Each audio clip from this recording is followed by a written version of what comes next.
ஆவியானவரே உமக்கு நன்றி. இல்லாதவைகளை இருக்கிற விதமாய் அழைக்கிற தேவனே உமக்கு நன்றி.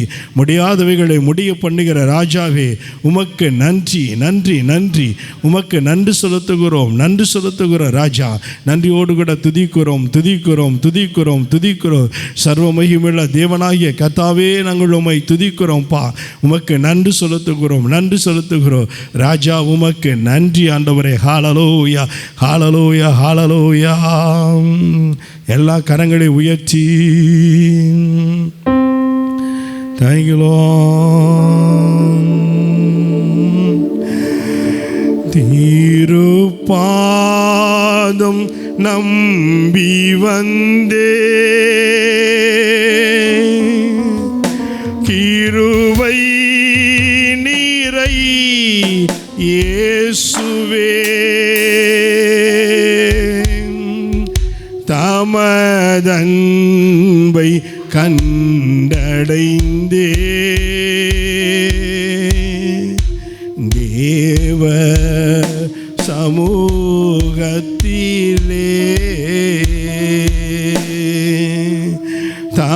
தமதன்பை கண்டடைந்தே, தேவ சமூகத்திலே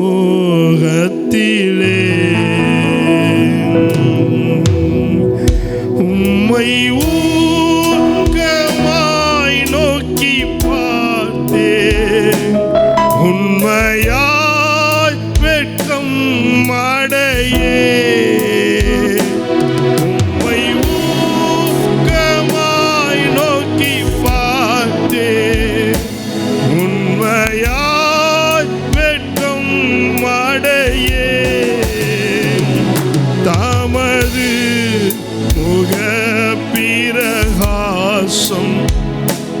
தினமும் என்னில் வீசிடுதே, தமது முகப்பிரகாசம் தினமும் என்னில் வீசிடுதே, திருப்பாதம் நம்பி வந்தே, கிருபை நீரை இயேசுவே, தமதன்பை கண்டடைந்தே, தேவ சமூகத்திலே தமதன்பை கண்டடைந்தே, தேவ சமூகத்திலே.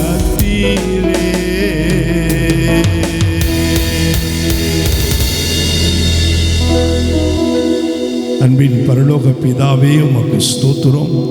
இந்த 2வது ஆராதனையில் பரிசுத்த ஆவியானவரே, உம்முடைய அன்பை விளங்க பண்ணுவீராக, உம்முடைய இரக்கம் வெளிப்படுவதாக, உம்முடைய தயவு வெளிப்படுவதாக, உம்முடைய வல்லமை வெளிப்படுவதாக, உம்முடைய அபிஷேகம் வெளிப்படுவதாக. ஆண்டவரே உமக்கு ஸ்தோத்திரம். உம்முடைய நாம மாத்திரம் மகிமைப்படட்டும், தொடர்ந்து வழிநடத்தும். இயேசுவின் நல்ல நாமத்தில் பிதாவே, ஆமேன் ஆமேன். நாம் அப்படியே அமர்வோம்.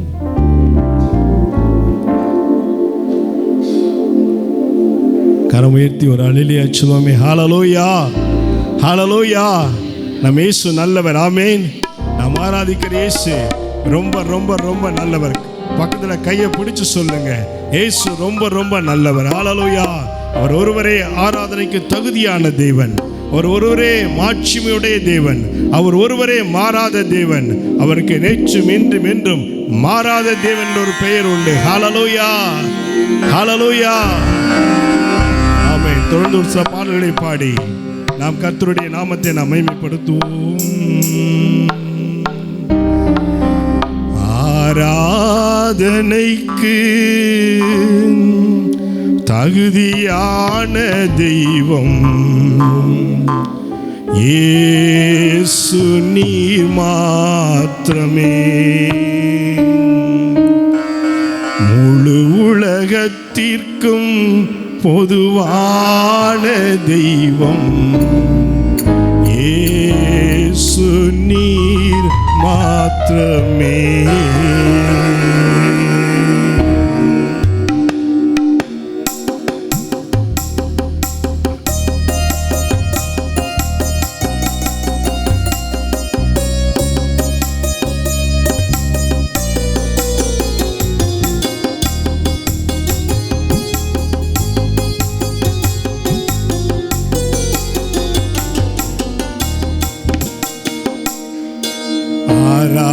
ஆராதனைக்கு தகுதியான தெய்வம் இயேசு நீர் மாத்திரமே. முழு உலகத்திற்கும் பொதுவான தெய்வம் இயேசு நீர் மாத்திரமே.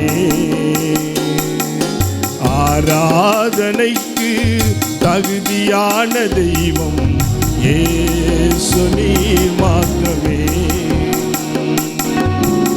முழு உலகத்திற்கும் பொதுவான தெய்வம் இயேசு நீர் மாத்திரமே.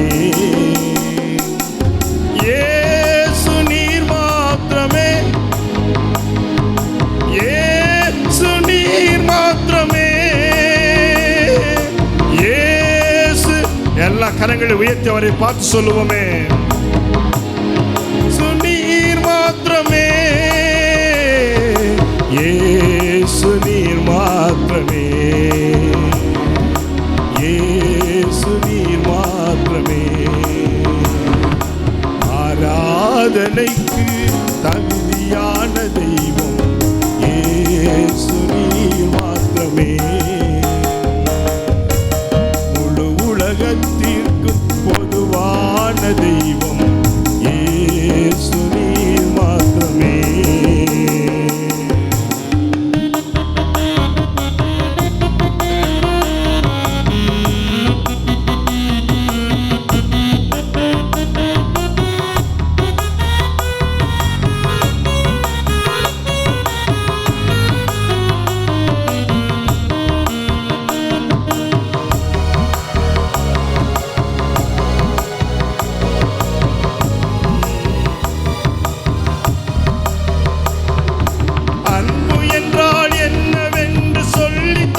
தெய்வம்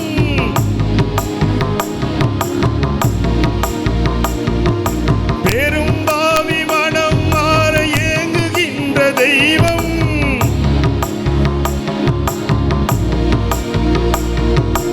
அன்பு என்றால் என்னவென்று சொல்லி தந்த தெய்வம்.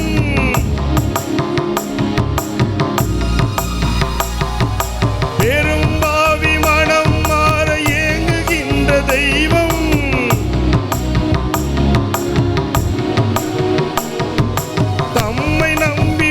அவர்கள் எந்த மதத்து மனிதராயும் ஏற்றுக்கொள்ளும் பாச தெய்வமே. தம்மை நம்பி வருபவர்கள் எந்த மதத்து மனிதராயும் ஏற்றுக்கொள்ளும் பாச தெய்வமே. ஏற்றுக்கொள்ளும் பாச தெய்வமே. ஆராதனைக்கு தகுதியான தெய்வம் இயேசு நீர் மாத்திரமே. முழு உலகத்திற்கு பொதுவான தெய்வம் இயேசு நீர் மாத்திரமே.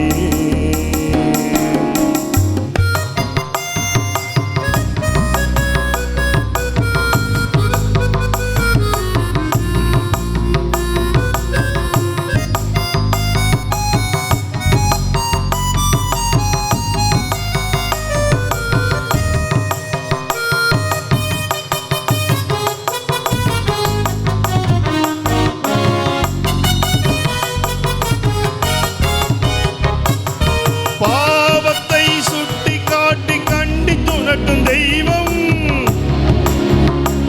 எல்லா சத்தத்தை உயர்த்தி சொல்வோம். பாவத்தை மன்னிக்கும் பரிசுத்த தெய்வம்.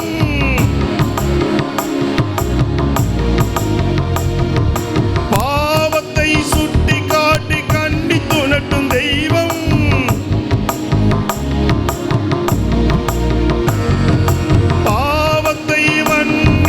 பரிசுத்த தெய்வம்.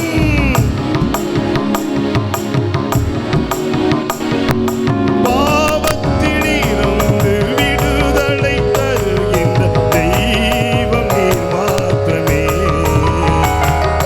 பாவத்திலிருந்து விடுதலை தருகின்ற தெய்வம் நீர் மாத்திரமே.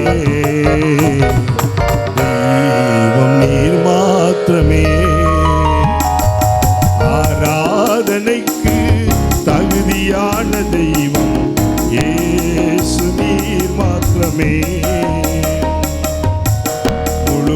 உலகத்திற்கும் பொதுவான தெய்வம் இயேசு நீர் மாத்திரமே.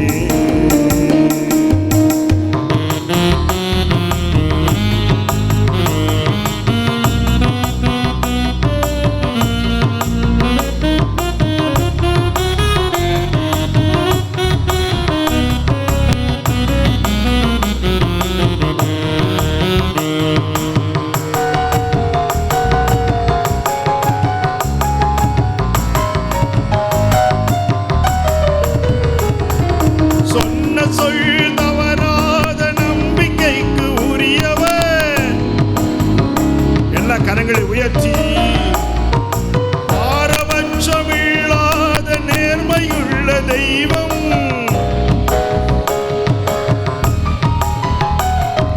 சொன்ன சொல் தவறாத நம்பிக்கைக்கு உரியவர்,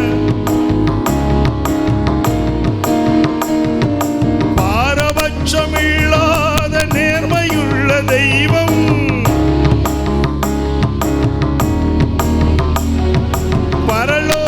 போவதற்கு வழிகாட்ட வந்ததை அவதாரம் நீர் மாத்திரமே. பரலோக போவதற்கு வழிகாட்ட வந்ததை அவதாரம் நீர் மாத்திரமே. அவதாரம் நீர் மாத்திரமே. ஆராதனைக்கு தகுதியான தெய்வம் இயேசு நீர் மாத்திரமே. முழு உலகத்திற்கும் பொதுவான தெய்வம் இயேசு நீர் மாத்திரமே. ஆராதனைக்கு தகுதியான தெய்வம் இயேசு நீர் மாத்திரமே. முழு உலகத்திற்கும் பொதுவான தெய்வம் இயேசு நீர் மாத்திரமே. இயேசு நீர் மாத்திரமே.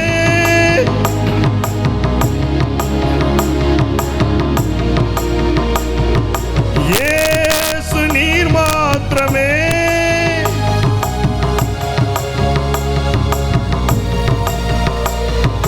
இயேசு நீர் மாத்திரமே.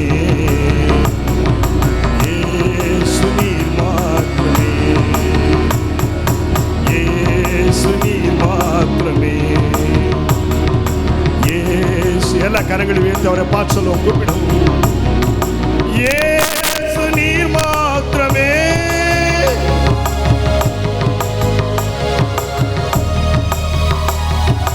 இயேசு நீர் மாத்திரமே.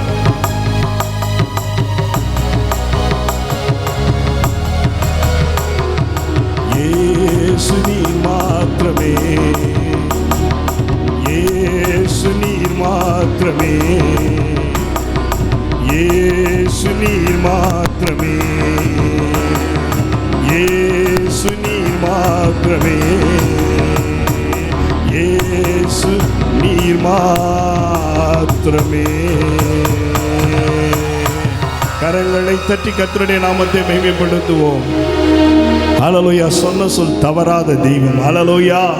அவர் என்ன சொன்னாரோ அதை கட்டாயம் உங்களுடைய வாழ்க்கையிலும் என்னுடைய வாழ்க்கையிலும் அவர் கட்டாயம் செய்து முடிப்பார். ஹல்லேலூயா. ஹல்லேலூயா. அவர் சொன்னதை செய்யும் அளவும் அவர் நம்மை கைவிடுவதே இல்லை. ஹல்லேலூயா. ஹல்லேலூயா. ஹல்லேலூயா. அந்த தேவன் வானத்தையும் பூமியும் உண்டாக்கின சர்வ மகிமையுள்ள தேவன். ஹல்லேலூயா. ஹல்லேலூயா.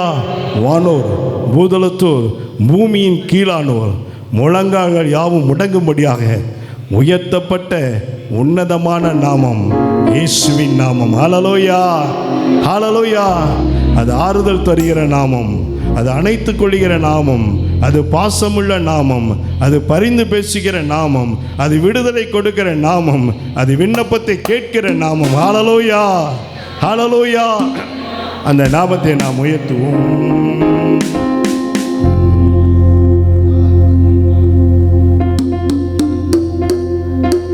வானத்திலும் இந்த பூமியிலும் வல்லமையான ஒரு நாமம் உண்டு.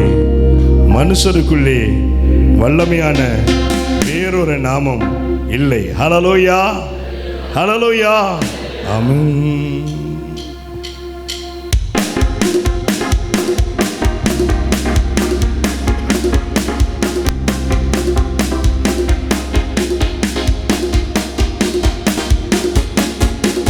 எல்லா கரங்களை தட்டி பாடி ஒரு நாள்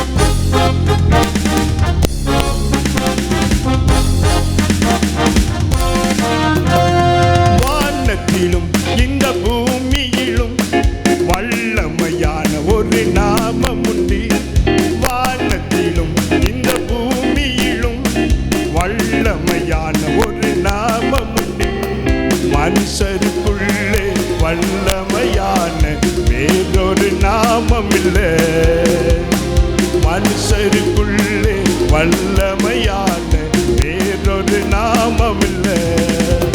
அவர் நாமம் இயேசு கிறிஸ்து. எல்லா கரங்களை உயர்த்தி அவர் நாமம் இயேசு கிறிஸ்து. அவர் நாமம் இயேசு கிறிஸ்து.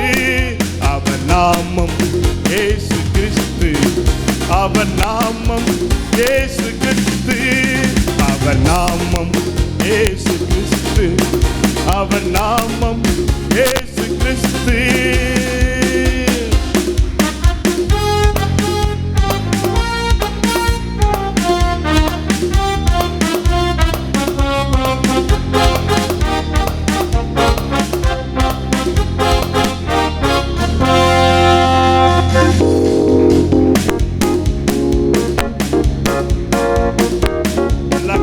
தட்டி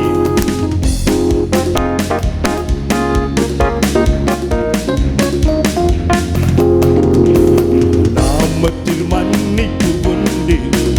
அவன் நாமத்தில் ரட்சிப்பு உண்டு.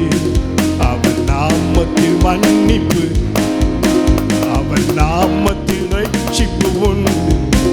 நாம் ரட்சிக்கப்படுவதற்கென்று வேறு நாமம் நமக்கில்லையே. நாம் ரட்சிக்கப்படுவதற்கென்று வேறு நாமம் நமக்கில்லையே. அவர் நாமம் இயேசு கிறிஸ்து. அவர் நாமம் இயேசு கிறிஸ்து. அவர் நாமம் இயேசு கிறிஸ்து. அவர் நாமம் இயேசு கிறிஸ்து.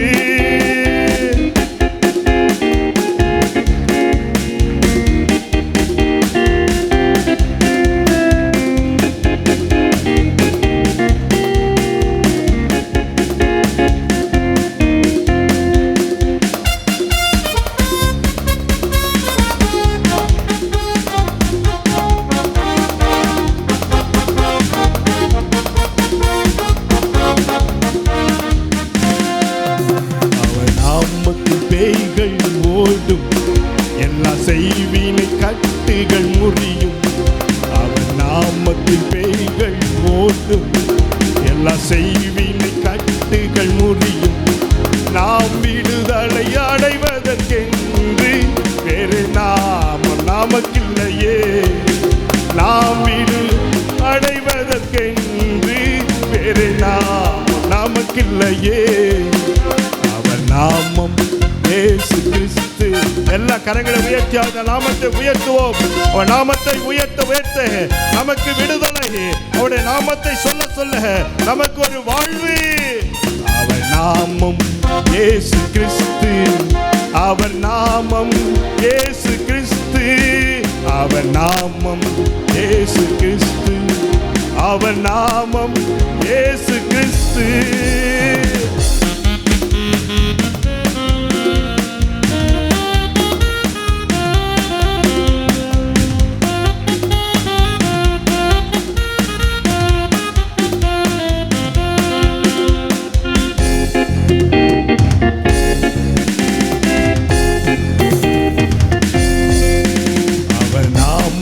அற்புதம் நடக்கும், தீமையானாலும் நன்மையாய் மாறும். அவர் நாமத்தில் இன்றைக்கு அற்புதம் அவருடைய நாமத்தில் உங்களுக்கு நடக்க போகிறது. நம் காரியம் வாய்ப்பதற்கென்று வேறு நாமம் நமக்கில்லையே. நம் காரியம் வாய்ப்பதற்கென்று எல்லா கரமையை அவர் கிறிஸ்து, அவர் நாமம் இயேசு கிறிஸ்து, அவர் நாமம் இயேசு கிறிஸ்து, இயேசு கிறிஸ்து.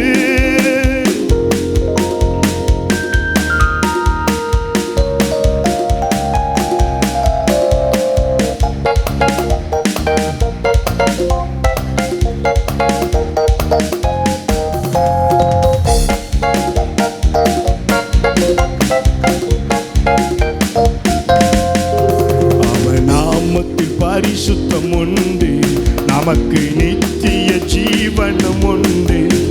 அவர் நாமத்தில்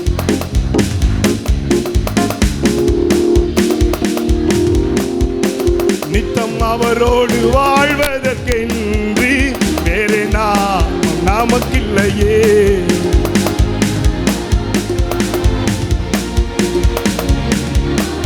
நமக்கில்லையே.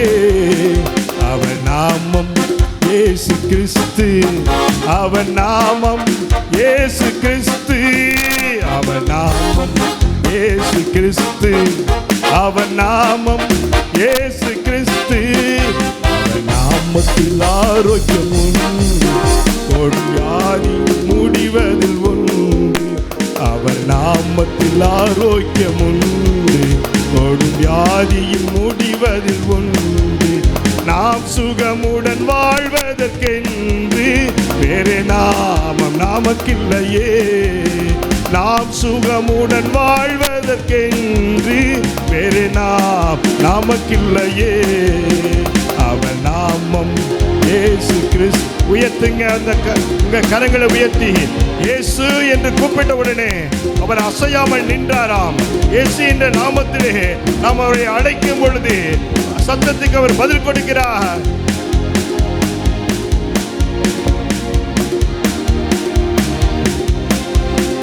அவர் நாமம் இயேசு கிறிஸ்து.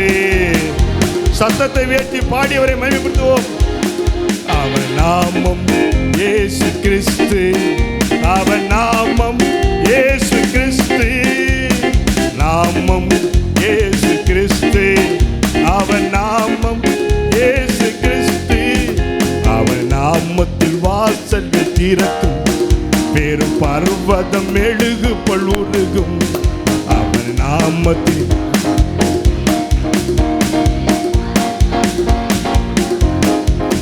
நாம் முன்னேறி செல்வதற்கென்று வேறு நாமம் நமக்கில்லையே. நாம் முன்னேறி செல்வதற்கென்று வேறு நாமம் நமக்கில்லையே. அவர் நாமம் இயேசு கிறிஸ்து, அவர் நாமம் இயேசு கிறிஸ்து, இயேசு கிறிஸ்து. வானத்திலும் இந்த பூமியிலும் வல்லமையால் ஒரு நாமம் உண்டு. வானத்திலும்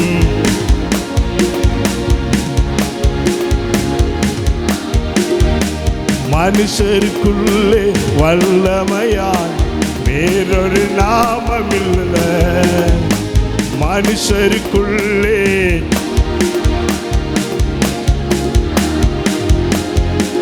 அவர் நாமம்,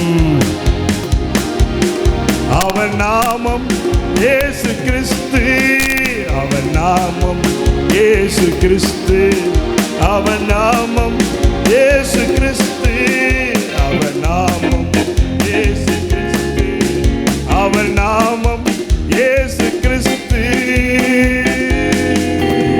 கரங்களை தட்டி அவருடைய இன்னும் உற்சாகமாய் கரங்களை தட்டுவோம். அவருடைய நாமத்தில் தான் நமக்கு விடுதலை. ஹல்லேலூயா. அவருடைய நாமத்தில் தான் நமக்கு அற்புதம். ஆமென்.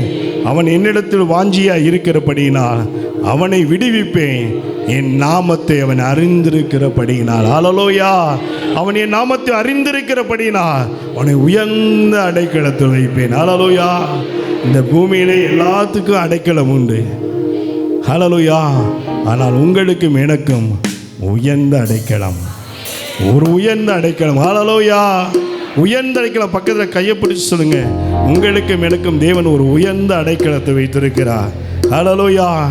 ஹல்லேலூயா, ஹல்லேலூயா, ஹல்லேலூயா. அவர் நாமம் இயேசு கிறிஸ்து. ஆமென். ஹல்லேலூயா, ஹல்லேலூயா, ஹல்லேலூயா. அவருடைய நாமத்திலே மன்னிப்பு உண்டு, அவருடைய நாமத்திலே ரட்சிப்பு உண்டு. நாம் ரட்சிக்கப்படுவதற்கென்று வேறே நாமம் இந்த பூமியிலே கொடுக்கப்படவில்லை. ஹல்லேலூயா. இது கொடுத்திருக்காங்களா? வேற நாமத்தில் நீங்க ரட்சிக்கப்பட்டிருக்கீங்களா? இல்லை. ஹல்லேலூயா, ஹல்லேலூயா. அவர் நாமத்தில் மன்னிப்பு உண்டு, அவர் நாமத்தில் ரட்சிப்பு உண்டு, அவர் நாமத்தில்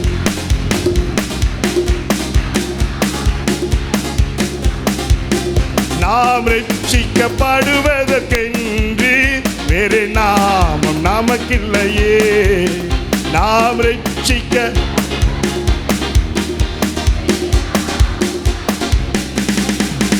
அவர் நாமம் இயேசு கிறிஸ்து. சந்தோஷமாய் பாடி, இயேசு கிறிஸ்து. அவர் நாமம் இயேசு கிறிஸ்து, அவர் நாமம் இயேசு கிறிஸ்து, அவர் நாமம்.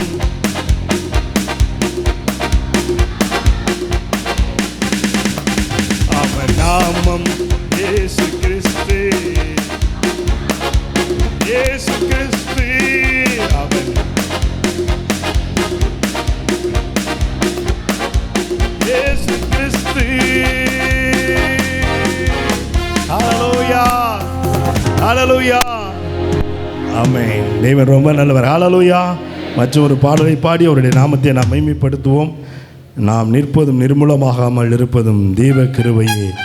நாம் உயிருடன் சுகமுடன் இந்த பூமியில் இருப்பது அவருடைய கிருபை. ஹல்லேலூயா, ஹல்லேலூயா.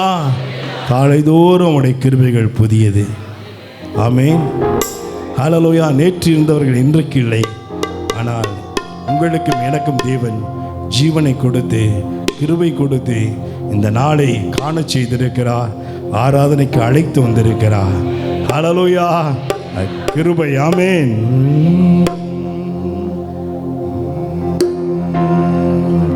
நான் நிற்பதும் நீர் மூலமாகாததும் தேவ கிருபையே. நான் உயிருடன் வாழ்வதும் சுகமுடன் இருப்பதும் கிருபையே.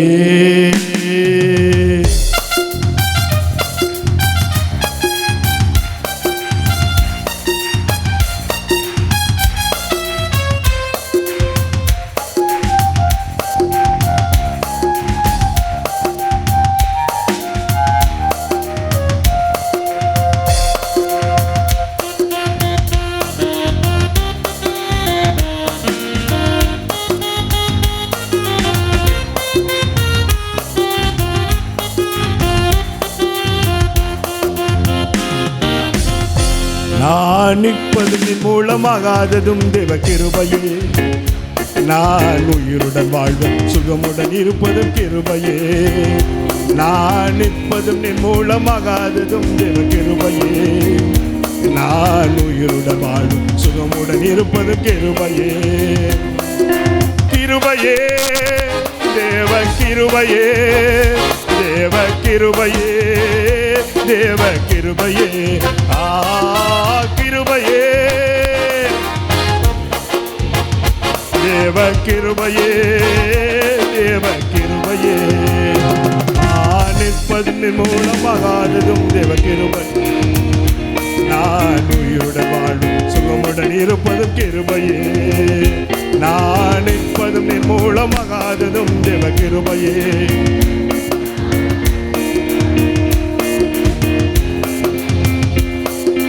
காலையில் எழுவதும் கர்த்தரை துதிப்பதும் மாலையில் காப்புடன் இல்லம் வருவதும் கிருபையே. காலையில் கர்த்தரை மாலையில் காப்புடன் இல்லம் வருவதும் கிருபையே.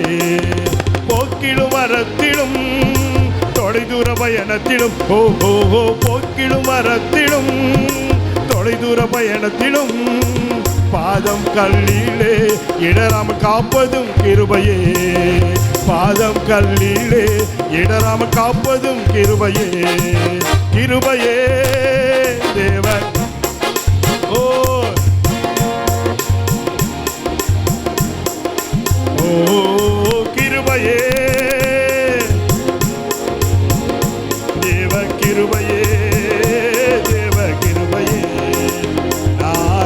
நிற்பதும் நிர்மூலமாகாததும் தேவ கிருபை. நான் உயிருடன் வாழ்வன் சுகமுடன் இருப்பது கிருபையே. நான் நிற்பதும் நிர்மூலமாகாததும்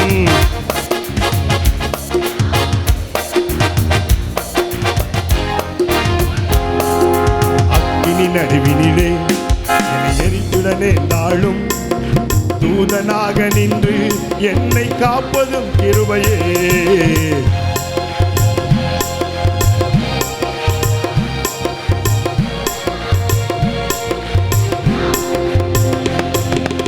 ஆழியின் நடுவிலும் சீரிடும் புயலிலும் ஓஹோ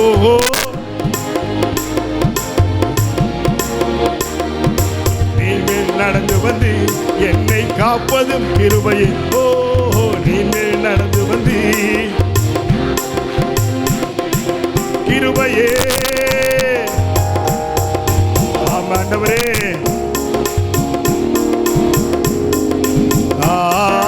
கிருபையே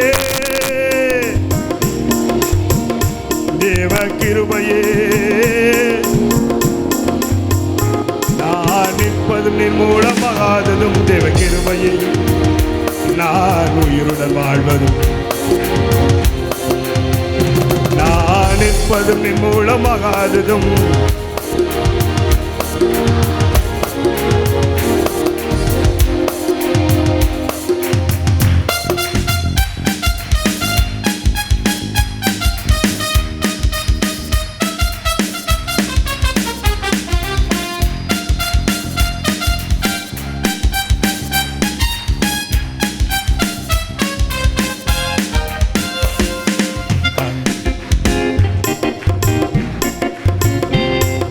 கண்ணீர் கவலைகளில் கஷ்ட நஷ்டங்களில் துஷ்டனின் கைக்கு விலக்கி காப்பதும் கிருபையே.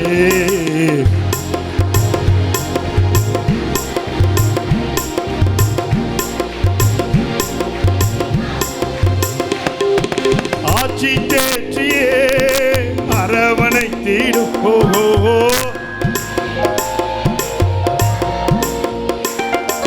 மாபெரும் கிருபையே எங்கள் தேவ கிருபையே. ஓ மாபெரும் கிருபையே எங்கள் தேவ கிருபையே. கிருபையே அப்படியே நாம் எழுந்திருந்து கூட பாடியவரை மகிமைப்படுத்துவோமே. கிருபையே தேவ கிருபையே. கிருபையே தேவ கிருபையே. தேவ கிருபையே தேவ கிருபையே. கிருபையே தேவ கிருபையே. தேவ கிருபையே தேவ கிருபையே. கிருபையே தேவ கிருபையே. தேவ கிருபையே தேவ கரங்களை தட்டி கிருபையே தேவ கிருபையே. தேவ கிருபையே தேவ கிருபையே. கிருபையே தேவ கிருபையே. தேவ கிருபையே தேவ கிருபையே. கிருபையே தேவ கிருபையே. தேவ கிருபையே தேவ கிருபையே. கிருபையே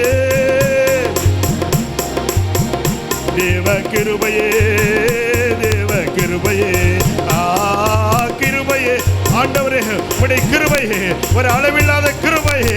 ஓ ரக்க தட ரல கதட ரல கம தன நன கதர பல ரிப கதர பல ரிப பாபா ஷப ரபல ரிப கதட டட கத நவ கதட ஒரு கிருபை ஒரு அளவில்லாமல் ஊற்றப்படுவதாக. ஓ ரப கதட டட நன கதடமா நிம கதட டட ரல கதடமா. ஓ ஹalleluya. கிருபையே தேவ கிருபையே. தேவ கிருபையே தேவ கிருபையே. கிருபையே தேவ கிருபையே. தேவ கிருபையே. கிருபையே அந்நிய பாஷையில ரக்க தட டட கதட ரிமல ரலக பக தட டம கதர பல ரிதட ரலல லலக தன்னம கதடர ரிஷர பல ரப கப கம தன நன நக ஒவ்வொருவரையும் நிரப்புங்கப்பா. உடைய கிருபையினாலே நிரப்புங்க. ரிப பப ரிபல ரகதட டடன நகதட ரிதர பல ரப கதடம ஹதர பல ரிபக சந்தர பல ரிபல ரியந்தன மகதட டடட கதட ரிபக டடட கரங்களை தட்டி கரங்களை தட்டி கரங்களை தட்டி ரம ஹதட டட கதட நனகதடபா ரிபல ரிபபா பம மம Chandra பகதடடபா. Hallelujah, hallelujah, hallelujah, hallelujah, hallelujah, hallelujah, hallelujah, hallelujah, hallelujah. ஓ உமக்கு நன்றி ஆண்டவரே, உமக்கு நன்றி நன்றி நன்றி நன்றி நன்றி நன்றி நன்றி நன்றி ஆண்டவரே. ஹalleluya, hallelujah, hallelujah. அப்படியே கொஞ்ச நேரம் ஆண்டவரை ஸ்தோத்திரம் பண்ணுவோமே.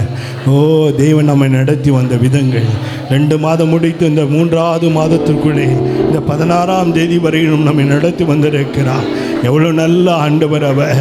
ஓ உணவு கொடுத்தார், உடை கொடுத்தார், பலன் கொடுத்தார், இருப்பிடத்தை கொடுத்தார், சுகம் கொடுத்தார், ஆரோக்கியத்தை கொடுத்தார், ஐஸ்வர்யத்தை கொடுத்தார், நம்மை ஆசீர்வதித்தார், வல்லமையை கொடுத்தார், வரங்களை கொடுத்தார், கனிகளை கொடுத்தார். ஓ ஹalleluya ரபா ஹதடரா ஹalleluya ஹalleluya ஹalleluya ஹalleluya. முழு இருதயத்தோடு கூட, முழு பலத்தோடு கூட, முழு சிந்தையோடு கூட ஹalleluya ஹalleluya ஹalleluya. ஓ உமக்கு நன்றி நன்றி நன்றி ஆண்டவரே. ஹalleluya ஹalleluya ஹalleluya ஹalleluya ஹalleluya. எல்லா கரங்களை உயர்த்தி உன் தேவனாகிய கர்த்தரை முழு இருதயத்தோடும் முழு பலத்தோடும் அன்பு கூறுவாயாக என்று சொல்லப்பட்டிருக்கிறது. ஹalleluya ஹalleluya. இந்த காலை வேளையிலும் கூட முழு இருதயத்தோடு கூட ஆண்டவரை ஆராதிக்க போகிறோம். முழு பலத்தோடு கூட நாம் ஆராதிக்க போகிறோம். முழு சிந்தையோடு கூட நாம் ஆராதிக்க போகிறோம். காரணம் வானத்தையும் பூமியும் உண்டாக்கின கர்த்தர் அவர் நம் மத்தியில் வந்திருக்கிறார். அவர் நம் மத்தியில் வந்திருக்கிறார். உங்கள் ஜெபத்தை கேட்க வந்திருக்கிறார். உங்கள் ஆராதனையை கேட்க வந்திருக்கிறார். துதியை கேட்க வந்திருக்கிறார். ஆசீர்வதிக்க வந்திருக்கிறார். வல்லமையை கொடுக்க வந்திருக்கிறார். கனிகளை கொடுக்க வந்திருக்கிறார். வரங்களை கொடுக்க வந்திருக்கிறார். அந்த தேவாதி தேவனை கரங்களை தட்டி பயபக்தியோடு கூட முழு இருதயத்தோடு உம்மை துதிப்பேன். ஹalleluya ஹalleluya. முழு இதயத்தோடு உம்மை துதிப்பேன். உன்னதமா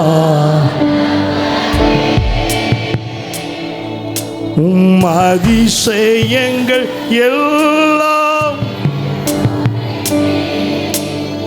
அதிசய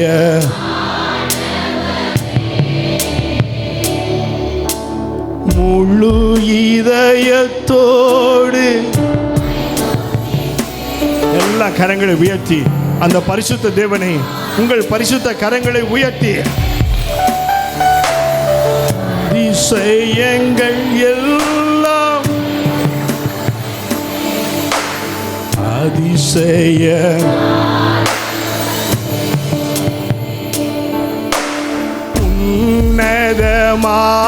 உன்னதமானவரே என் உறைவிடம்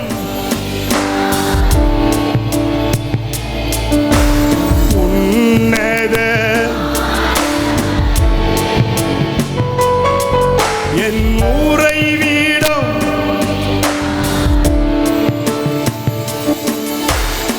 உயர்த்துகி வாழ்த்துகி வணங்குகி உம்மை போற்றுகி உயர்த்துகிறோ வணங்குகிறோ உம்மை நாடி தேடி வரும் மனிதர்களை தகப்பன் கை விடுவதே இல்லை. நாடி தேடி வரும்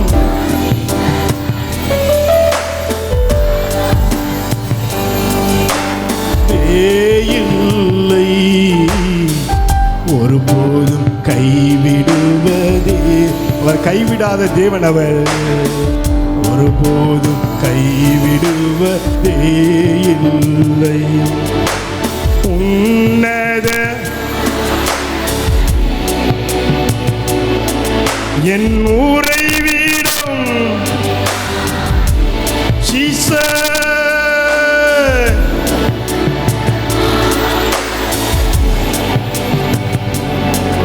என் ஊரை வீடும்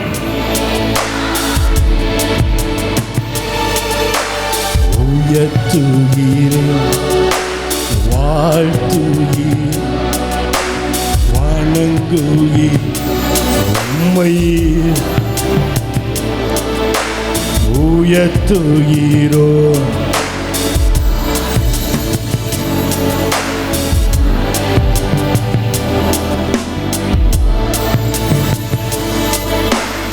உயர்த்துகிறோம் உம்மை, வணங்குகிறோம்.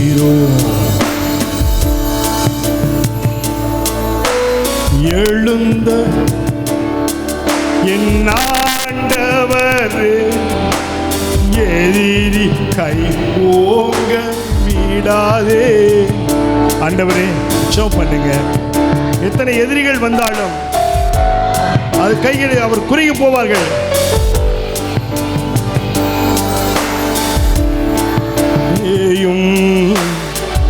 எதிரியின் கை ஓங்க, எதிரியின் கை ஓங்க விடாதே. உன்னத எல்லா கரங்களை உயர்த்தி அவரை ஆராதிப்போம். ராஜா உன்னத என் ஊரை வீடும்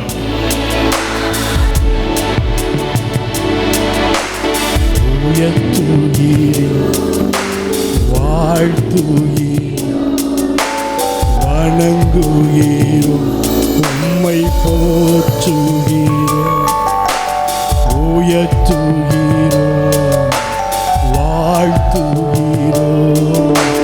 வணங்குகிறோம் உம்மை, போற்றுகிறோம். அல்லேலூயா,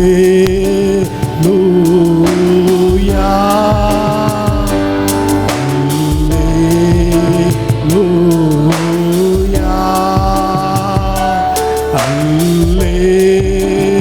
அல்லேலூயா,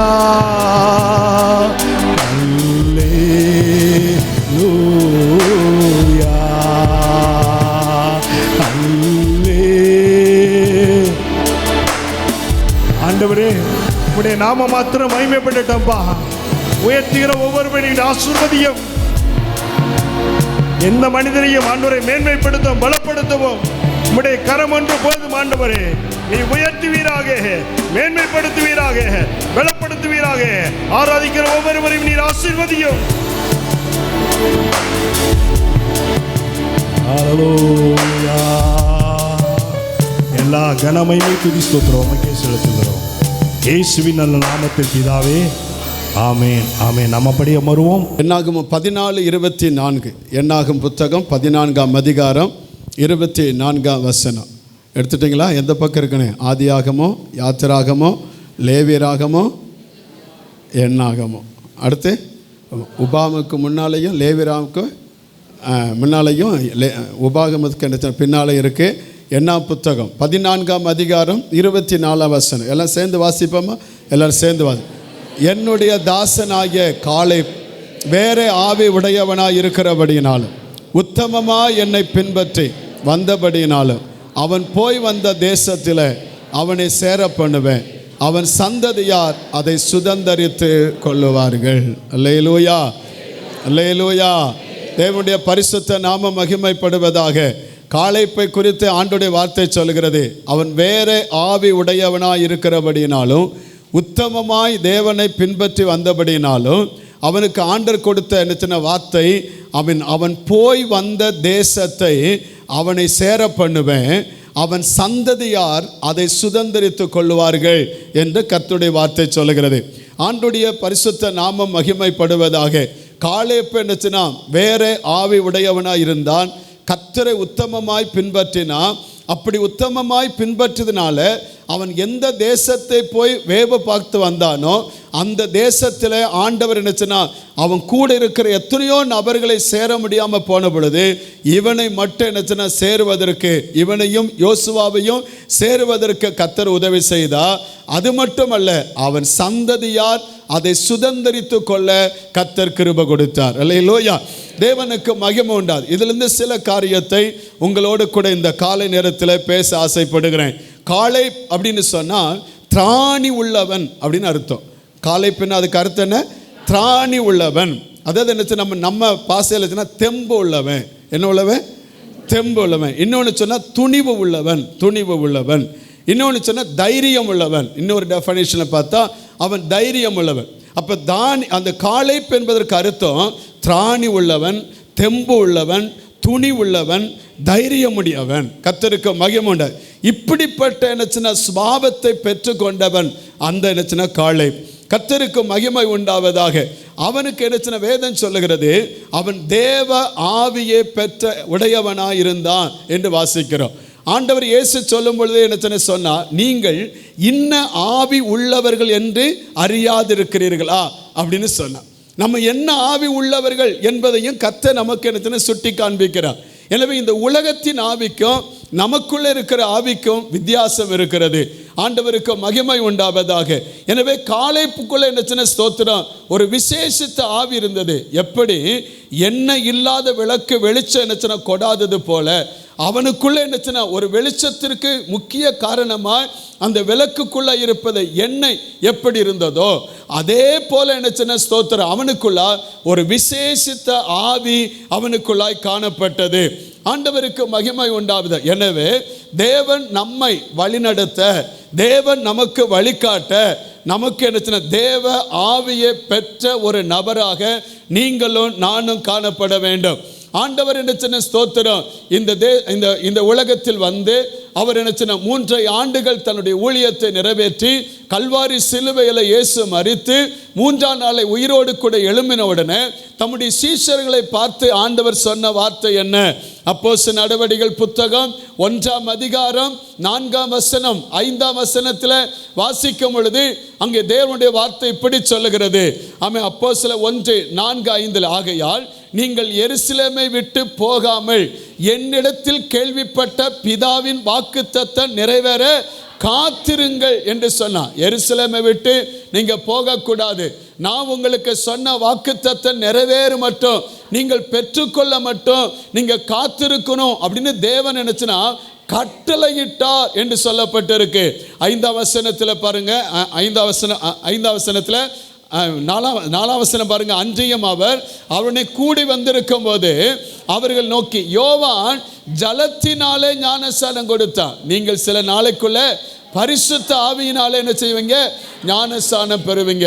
இதை யோவான் சொன்னதை நீங்க பார்த்தீங்கன்னா அந்த மத்தேயு என்ன சுவிசேஷம் 3ஆம் அதிகாரம் 11ஆம் வசனத்தில் வாசிக்கும் பொழுது யோவான் ஞானஸ்நானம் அன்னைக்கு சொல்லும் பொழுது வார்த்தையை சொல்லுகிறான், மனம் திரும்பலுக்கு நான் ஜலத்தினால் ஞானஸ்நானம் கொடுக்கிறேன், எனக்கு பின் வருகிறவரோ என்னிலும் வல்லவராக இருக்கிறார், அவருடைய பாதரட்சிகளை சுமப்பதற்கு நான் பாத்திரன் அல்ல, அவர் பரிசுத்த ஆவியினாலும் அக்கினினாலும் உங்களுக்கு ஞானஸ்நானம் கொடுப்பார் என்று சொல்லி யோவான் ஞானஸ்நானகன் இயேசு கிறிஸ்து ஸ்தோத்திரம் ஞானஸ்நானம் எடுக்க வரும் பொழுதே இந்த வார்த்தையை சொன்னார்.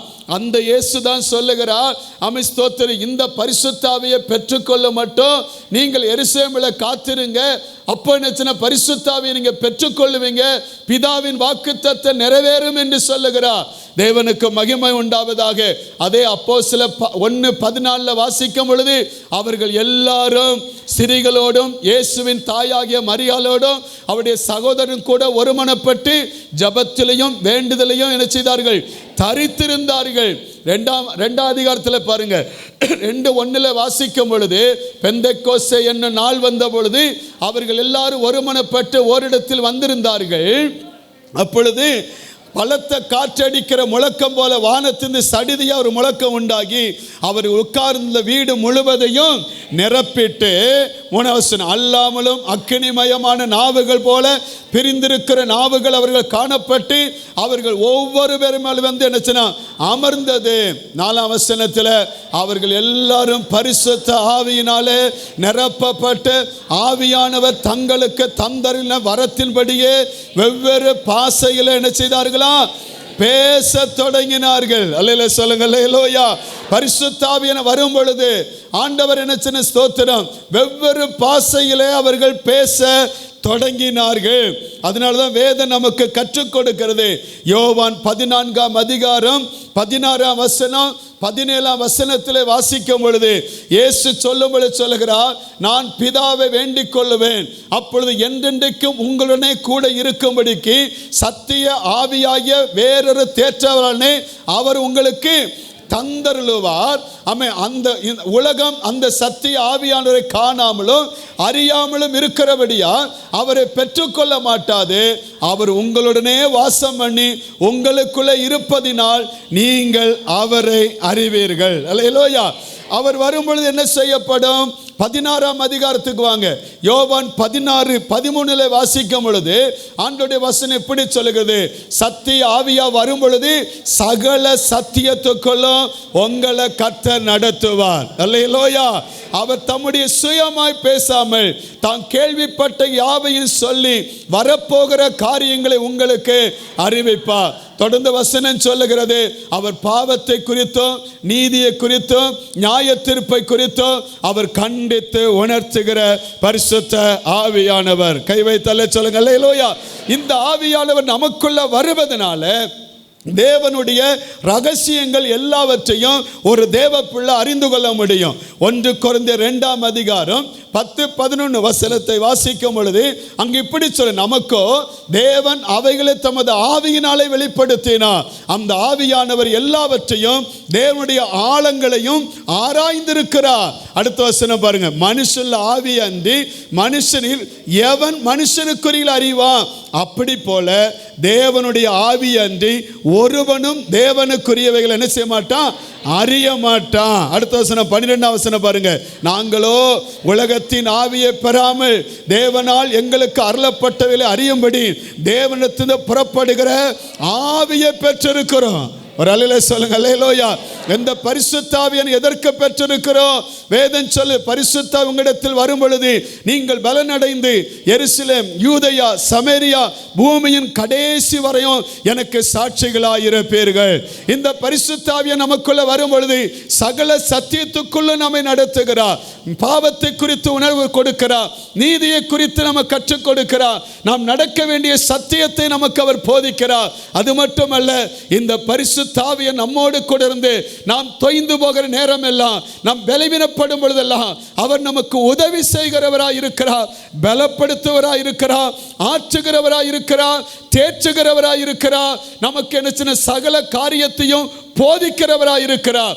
15 நீங்க வாசிக்கும் பொழுது ஆவிக்குரியவன் எல்லாவற்றையும் ஆராய்ந்து நிதானிக்கிறான், ஆனாலும் அவன் மற்ற ஒருவனாலும் ஆராய்ந்து நிதானிக்க படான் என்று சொல்லப்பட்டிருக்கிறது. அவன் ஒரு விசேஷமானவன், கர்த்தருடைய ஆவியை பெற்றவன். அல்லேலூயா சொல்லுங்க, அல்லேலூயா. இந்த ஆவிக்குரிய ஆவியானவர் நமக்குள்ள இருப்பதினால ரோமர் 8 அதிகாரம் 1 வாசிக்கும் பொழுது, ஆனபடினால் கிறிஸ்து இயேசுவுக்கு உட்பட்டவர்களாயிருந்து மாமிசத்தின்படி நடவாமல் ஆவியின்படி நடக்கிறவர்களுக்கு என்ன இல்லையா, ஆக்கினை தீர்ப்பு இல்லை. என்ன இல்லை? ஆக்கினை தீர்ப்பு. ஆவியின்படி நடக்கிறவர்களுக்கு ஆக்கினை தீர்ப்பு இல்லை. 2 சொல்லுது பாருங்க, இந்த ஆவி நமக்குள்ள இருப்பதனால ஏன் ஆக்கினை தீர்ப்பு இல்லை? கிறிஸ்து இயேசுவினால் ஜீவனுடைய ஆவியின் பிரமாணம் என்னை பாவம், மரணம் என்பவைகளின் பிரமாணத்தினின்று விடுதலை ஆக்கிறது. அதெல்லாம் ஆவியானவர் எங்கே உண்டோ அங்கே விடுதலை உண்டு. அல்லேலூயா. அபிஷேகத்தினால் நுகங்கள் முறிக்கப்படும். அல்லேலூயா சொல்லுங்க, அல்லேலூயா. இந்த ஆவியா நமக்குள்ளே வரும் பொழுது எல்லாவற்றையும் மேற்கொள்ளத்தக்க, எல்லாவற்றையும் ஜெயிக்கத்தக்க, ஜெயமுள்ள ஒரு வாழ்க்கை வாழ, பரிசுத்தமுள்ள ஒரு வாழ்க்கை வாழ, உலகத்தை மேற்கொள்ள, பிசாசை மேற்கொள்ள, பாவத்தை மேற்கொள்ள, பரிசுத்த பரிசுத்த ஆவியானவர் நமக்கு கிருபையை தந்து நடத்துகிறார். அல்லேலூயா. 5ஆம் வசனம் சொல்லுது பாருங்க, 8:5. அன்றியும் மாமிசத்தின்படி நடக்கிறவர்கள் மாமிசத்துக்குரியவைகளை சிந்திக்கிறார்கள், ஆவியின்படி நடக்கிறவர்கள் ஆவிக்குரியவைகளை சிந்திப்பார்கள். அதனால தான் நாங்கள் உலகத்தின் ஆவியை பெறாமல் தேவனால் நமக்கு தரப்பட்ட ஆவியை நாம் பெற்றிருக்கிறோம். அல்லேலூயா சொல்லுங்க. அல்லேலூயா. உலகத்தின் ஆவி உலகத்துக்குரியவைகளை குறித்து சிந்திக்கும், ஆனால் தேவ ஆவியை குறித்து அவன் பெற்றவர்கள் ஆவிக்குரியவைகளை சிந்திக்கிறவர்களாய் காணப்படுவார்கள். அதனால தொடர்ந்து வாசிக்கும் பொழுது 8ஆம் வசனம் நினைக்கிறேன், இந்த ஆவி இல்லாதவன் அவருடையவன் அல்ல என்று சொல்லப்பட்டிருக்கு. 8:6 பாருங்க. ரோமர் 8:6 பாருங்க. 8:6 பாரு.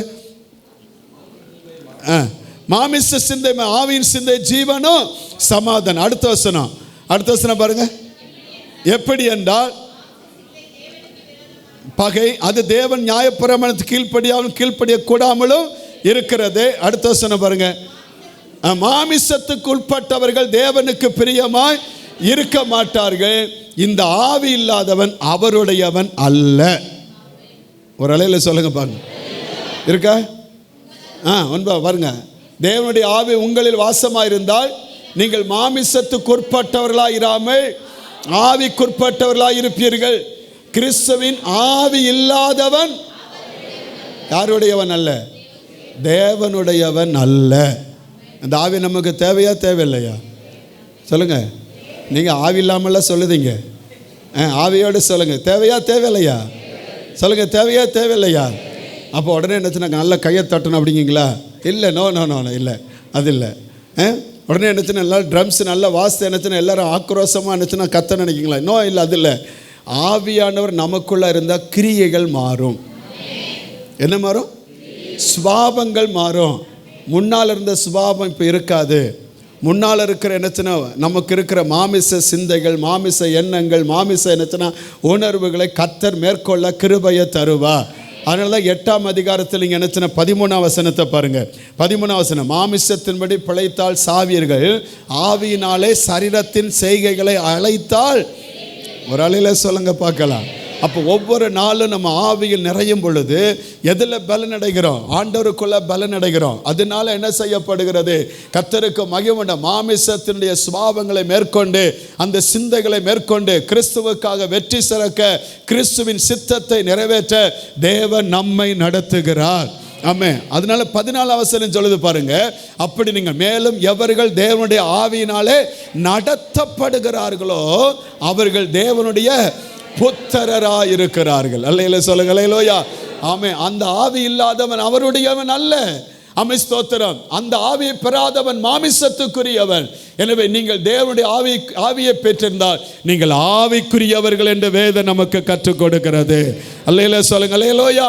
அதனால தான் ஆண்டவர் சொன்னா இந்த ஆவி என்ன நமக்குள்ளாய் வருவதற்காக எசேக்கியேல் புத்தகம் 11ஆம் அதிகாரம், எசேக்கியேல் 11ஆம் அதிகாரம் 19-20 வாசிக்கும் பொழுது, அவர்கள் என் கட்டளையின்படி நடந்து என் நியாயங்களை கைக்கொண்டு அவைகளின்படி செய்ய நான் அவர்களுக்கு ஏக இருதயத்தை தந்து அவர்கள் உள்ளத்தில் புதிதான ஆவியை கொடுத்து கல்லான இருதயத்தை மாமிசத்திலிருந்து எடுத்து போட்டு சதையான இருதயத்தை அவர்களுக்கு அருளுவேன். எதற்காக அந்த ஆவியை கொடுக்கிறார்? அந்த வசனத்தை பாருங்க. அந்த வசனத்தை ஆரம்பத்தில் பாருங்க.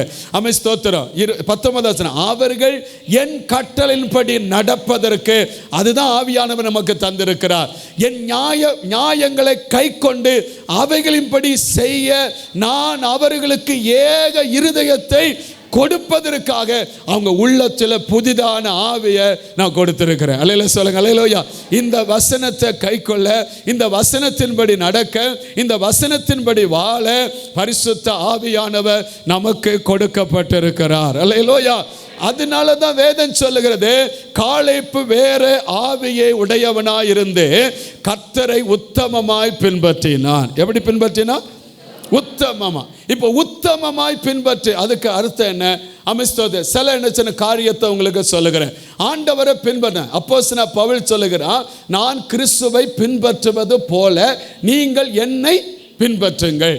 இன்னைக்கு எத்தனை பேர் நம்ம அதை சொல்ல முடியும்? நான் இயேசுக்குள்ளாக எனக்கு இருக்கிற எங்குள்ள இருக்கிற விசுவாசம் உங்களுக்குள்ள வரணும், என்ன மாதிரி நீங்க விசுவாசமா இருக்கணும், என்ன மாதிரி நீங்க பரிசுத்தமா இருக்கணும், என்ன மாதிரி நீங்க ஜெபிக்கணும், என்ன மாதிரி நீங்க என்ன ஆண்டவருக்காக வைராக்கியம் வரன்னு எத்தனை பேர் நம்ம சொல்ல முடியும்? நம்ம உடனே என்ன சொல்லுவோம்? எங்களெல்லாம் பார்க்காத, நாங்கெல்லாம் பலவீனமான ஆட்கள் அப்படின்னு சொல்லிடுறோம். இல்லை, பவுல் சொல்லுகிறார், நான் கிறிஸ்துவை பின்பற்றுவது நீங்கள் என் அடிச்சுவடை பின்பற்றுங்கள். அதுதான் வாழ்க்கை. கர்த்தருக்குள்ள என்னச்சுன்னா ஸ்தோத்திரம், நம்ம என்னச்சுன்னா அவருக்குள்ள என்னச்சுன்னா அவரை பின்பற்றுகிறது என்னச்சு நமக்குள்ள இருக்கணும். அப்ப பின்பற்றுதல் என்பது என்ன? வேத வசனம் சொல்லுது, ஆண்டவருக்கு உத்தமமா பின்பற்றின அப்படின்னா என்ன? அவன் என்னச்சுன்னா ஒரு நாளும் தன் சுயத்தின்படி அவன் ஓடவே இல்லை. தன் சுயத்தின்படி அவன் தேவனை மட்டும் ஃபாலோ பண்ணானே தவிர தன் சுயத்தின்படி தேவனுக்கு முன்னால் எதுவுமே செய்யவே இல்லை, தேவனுக்கு முன்னால் போகவும் இல்லை. உண்மையாய் பின்பற்றுகிறவர்கள் கர்த்தருக்கு பின்னால் போவாங்க, கர்த்தருக்கு முன்னால் போக மாட்டாங்க. சில நேரத்தில் என்னச்சுன்னா பாஸ்டர் ராஜமணி ஐயா சொன்ன மாதிரி சில ஆட்கள் பார்த்தீங்கன்னா பரிசுத்த ஸ்தலம், மகா பரிசுத்த ஸ்தலம் போய் அங்கிட்டு வெளியே போய் என்னச்சுன்னா அந்த சாக்கடையில் போய் விழுந்துருந்தாங்க. ஓவர் பரிசுத்தமாக பேசுவாங்க.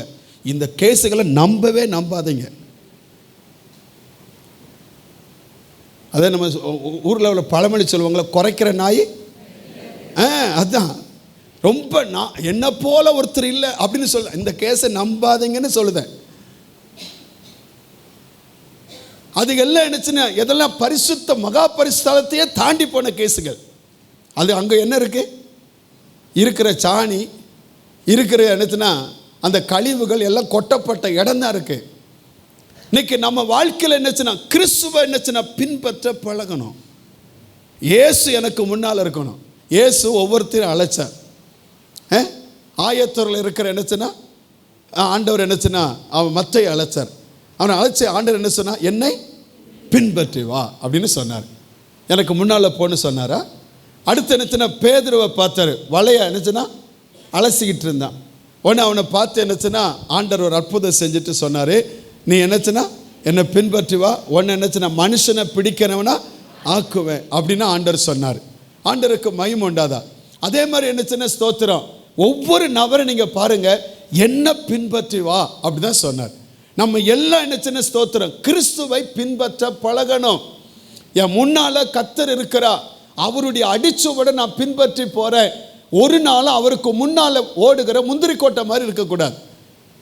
நான் சொன்னதான் நீ செய்யணும், நான் சொன்னபடி தான் நடக்கும் அப்படி இருக்கக்கூடாது. அவர் உங்களுக்கு என்ன வழி காட்டுகிறாரோ அந்த சித்தத்தின்படி நடப்பதற்கு, அது உங்களுக்கு விருப்பமாக இருக்கோ விருப்பமாக இல்லையோ, உங்களுக்கு ஆசையோ அது ஆசை இல்லையோ, அது கரடோ மொரடோ, அது என்ன சின்ன ஸ்தோத்திரம் கல்லோ, அது மண்ணோ, சரியான வழியோ இல்லை முள் புதரோ, எதுவாக இருந்தாலும் கர்த்தர் எதில் நடத்துகிறாரோ அதில் அந்த சித்தத்தின்படி நடக்கிற பிள்ளைகளுக்கு தான் மேன்மை உண்டு. அல்லேலூயா. ஆனால் இன்னைக்கு நம்ம எல்லாம் அப்படி இல்லை. ஆண்டவருடைய நினைச்சிட அவன் உண்மையா பின்பற்றினா. வசனம் என்ன சொல்லுகிறது? என் ஆடுகள் யாருன்னு ஆண்டவர் சொன்னாரு. யோவான் 10ஆம் அதிகாரம் 3ஆம் வசனம் 4ஆம் வசனத்தை பாருங்க. யோவான் 10:3-4 வசனத்தை பாருங்க. அவன் வாசலை காக்கிறவன் அவனுக்கு திறக்கிறான், ஆடுகளும் அவன் சத்தத்துக்கு செவி கொடுக்கிறது. அவன் தன்னுடைய ஆடுகளை பேர் சொல்லி கூப்பிட்டு அவைகளை வெளியே நடத்தி கொண்டு போகிறான். அடுத்த வசனம் பாருங்க. அவன் தன்னுடைய ஆடுகளை வெளியே விட்ட பின்பு அவைகளுக்கு எங்க போறானா? முன்னால் நடந்து போகிறான். ஆடுகள் அவன் சத்தத்தை அறிந்திருக்கிறபடினால் அவனுக்கு பின் செல்லுகிறது. அல்லேலூயா. அது பாட்டு கூட இருக்குல்ல, இயேசு என் முன்னே சிலுவை, அப்படிதானே? இயேசுவின் பின்னே நான் செல்வேன், திரும்பி பார்க்க மாட்டே, திரும்பி பார்க்க மாட்டே.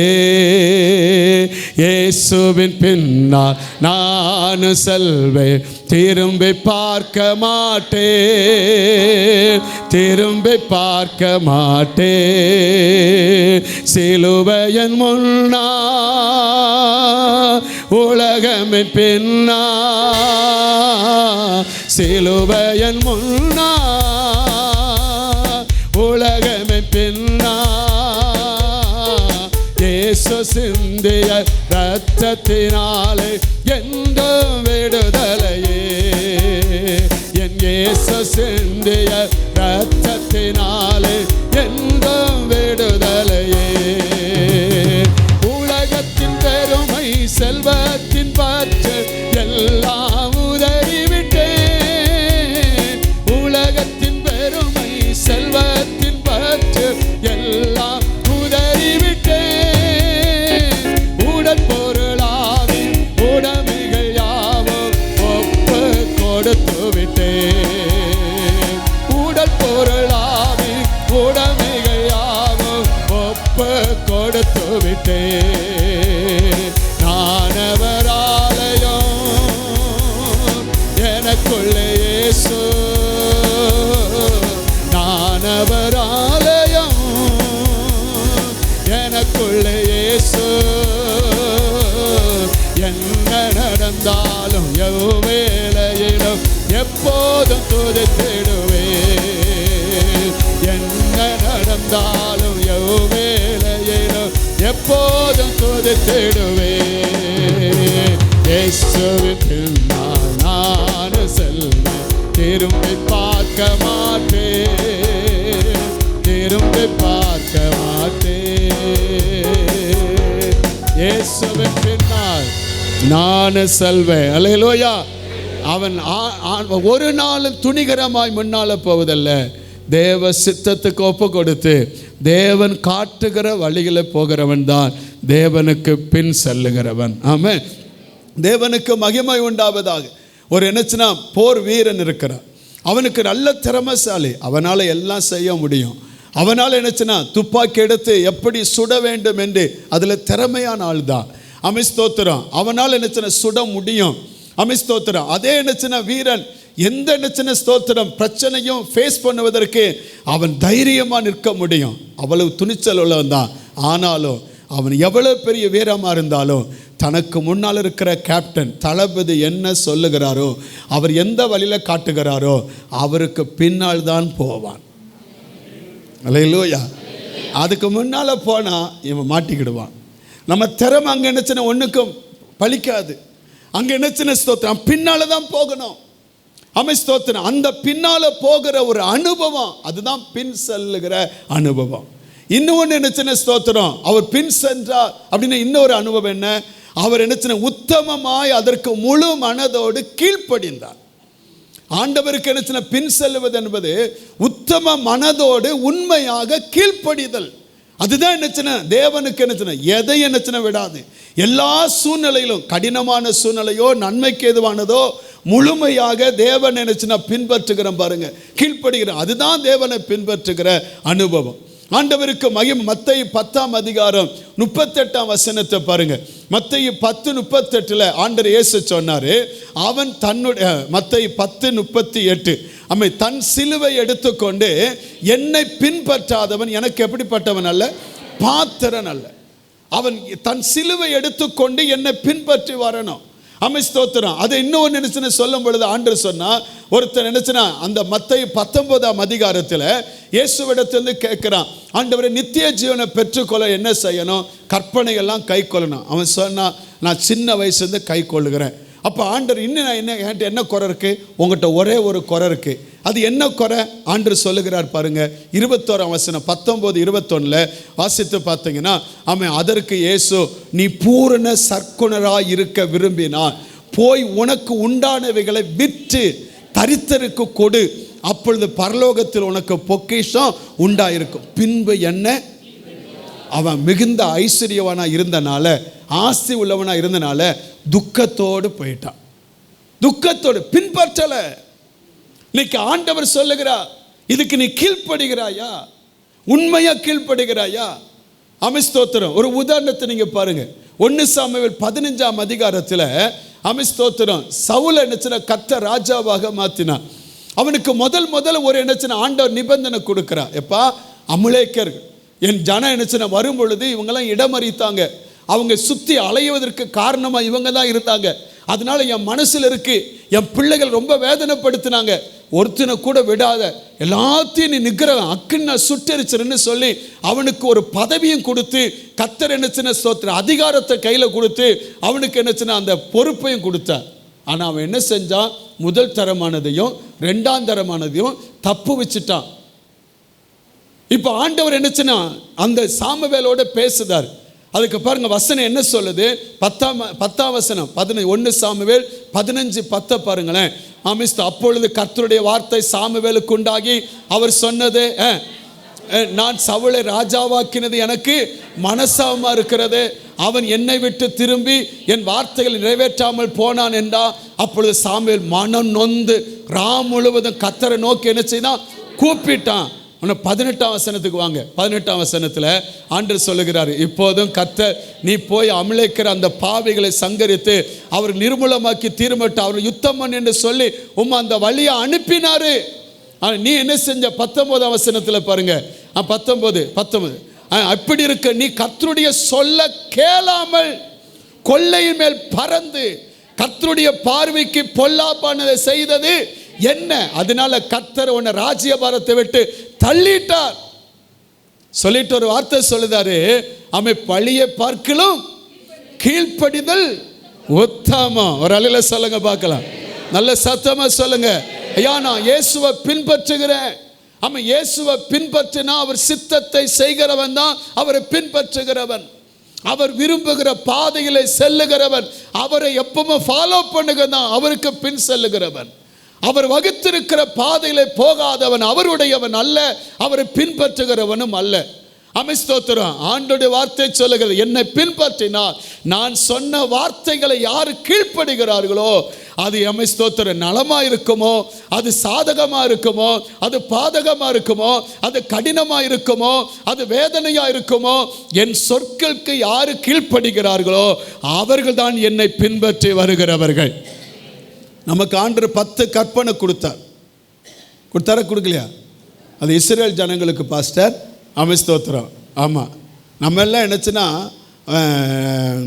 என்ன எதை வடிகட்டி கொசுவை வடிகட்டிட்டு ஒட்டகத்தை விடுத கேஸுகள். நம்ம எப்போவுமே என்னச்சுன்னா 10க்கு 10 எடுக்க பாஸ் பண்ணோம்.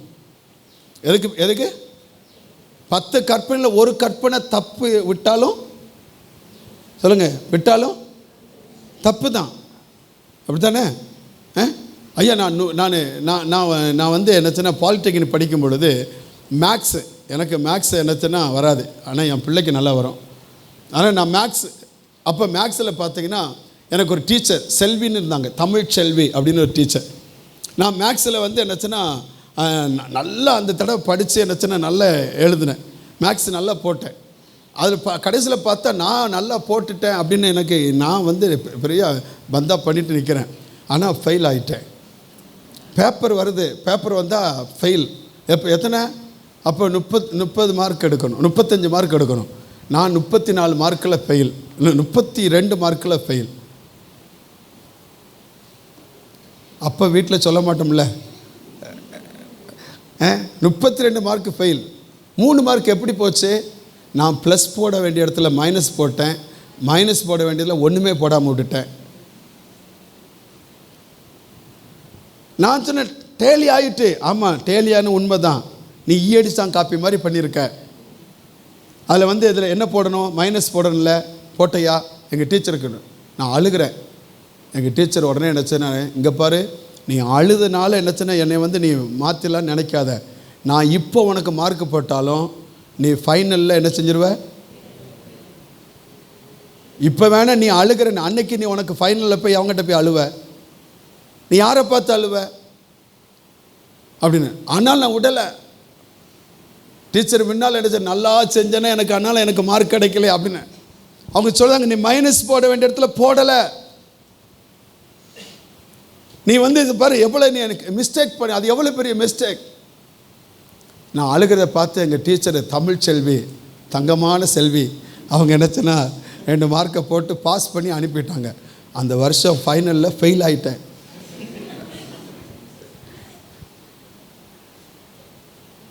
கிரேஸ் பீரியடில் தான் நம்ம போகிறோம். நம்ம நினைக்கிறோம் நான் என்ன சின்ன சரியாகத்தானே இருக்கிறேன். இல்லை, இன்னும் உங்ககிட்ட குறைபாடு உண்டு. பர்ஃபெக்டாக நம்ம யாரும் ஆகலை. நம்ம எல்லாரும் என்ன செய்யணும், இன்னும் பூரணமாகணும். இன்னும் கீழ்ப்படியாத காரியம் என்னென்ன இருக்குது அதெல்லாம் பாருங்க. ஒரு வேலைக்காரி இருக்கா, உங்கள் வீட்டில் இருக்கிற வேலைக்காரி கிட்ட நீங்கள் சொல்லுதீங்க, அம்மா இந்த வேலையெல்லாம் செய்யுமா அப்படின்னு. அப்போ அவள் சொல்லுதா, ஐயா அம்மா எனக்கு பாத்திரம் விளக்கெல்லாம் பிடிக்காதும்மா. ஏன்னா அது பாத்திரம் விளக்குனா கையெல்லாம் எப்படி ஆயிரும்? இப்போல்லாம் அப்படி ஆகாது கருப்பா. அன்னைக்கெல்லாம் என்னச்சுன்னா கரிப்பானையெல்லாம் விளக்கணும். அதனால என்ன என் கை எப்படி ஆயிரும்? கருப்பாயிரும். அதனால் என்னச்சுன்னா எனக்கு என்னச்சுன்னா பாத்திரம் பிடிக்க விளக்காருமா, துணி துவைக்க பிடிக்க. அப்போ நீ வேலைக்காரி இருக்க லாய்க்கே இல்லை. உன்னை நெக்லெக்ட் பண்ணிடுவாங்க. ஒரு வேலைக்காரி எல்லாத்தையும் செஞ்சு தான் ஆகணும். ஒரு வேலைக்காரி அப்படிதான். நம்ம ஆண்டவரை பின்பற்றுகிறோம் அப்படின்னா நம்ம எல்லாத்தையும் நம்ம கீழ்ப்படிந்து தான் ஆகணும். ஆமென். ஆண்டவருக்கு மகிமை உண்டாவதாக. அவர் என்னென்ன கடமை சொல்லியிருக்கிறாரோ, என்னென்ன கட்டளையை சொல்லியிருக்கிறாரோ, எதை நியமங்களை சொல்லியிருக்கிறாரோ அதுக்கு கீழ்ப்படிந்து தான் ஆகணும். ஒரு முற்காலத்தில் அந்த ஜமீன்தார் சொல்லுவாங்க. ஜமீன்தார் பார்த்தீங்கன்னா, ஜமீன்தார் எல்லாம் என்ன செய்வாங்கன்னா, அவங்களுக்கு ஏகப்பட்ட அந்த ஊரே அவங்கக்கிட்ட தான் இருக்கும். அங்கே இருக்கிற என்னச்சுன்னா அந்த குடி வந்தவங்க இருப்பாங்க. அவங்க எல்லாம் பிழைப்பதற்காக என்னச்சுன்னா இவங்க நிலத்தை கொடுப்பாங்க. போய் பயிர் செஞ்சுக்கோ, பிழைச்சிக்கோ அப்படின்னு சொல்லி அந்த நிலத்தை கொடுப்பாங்க.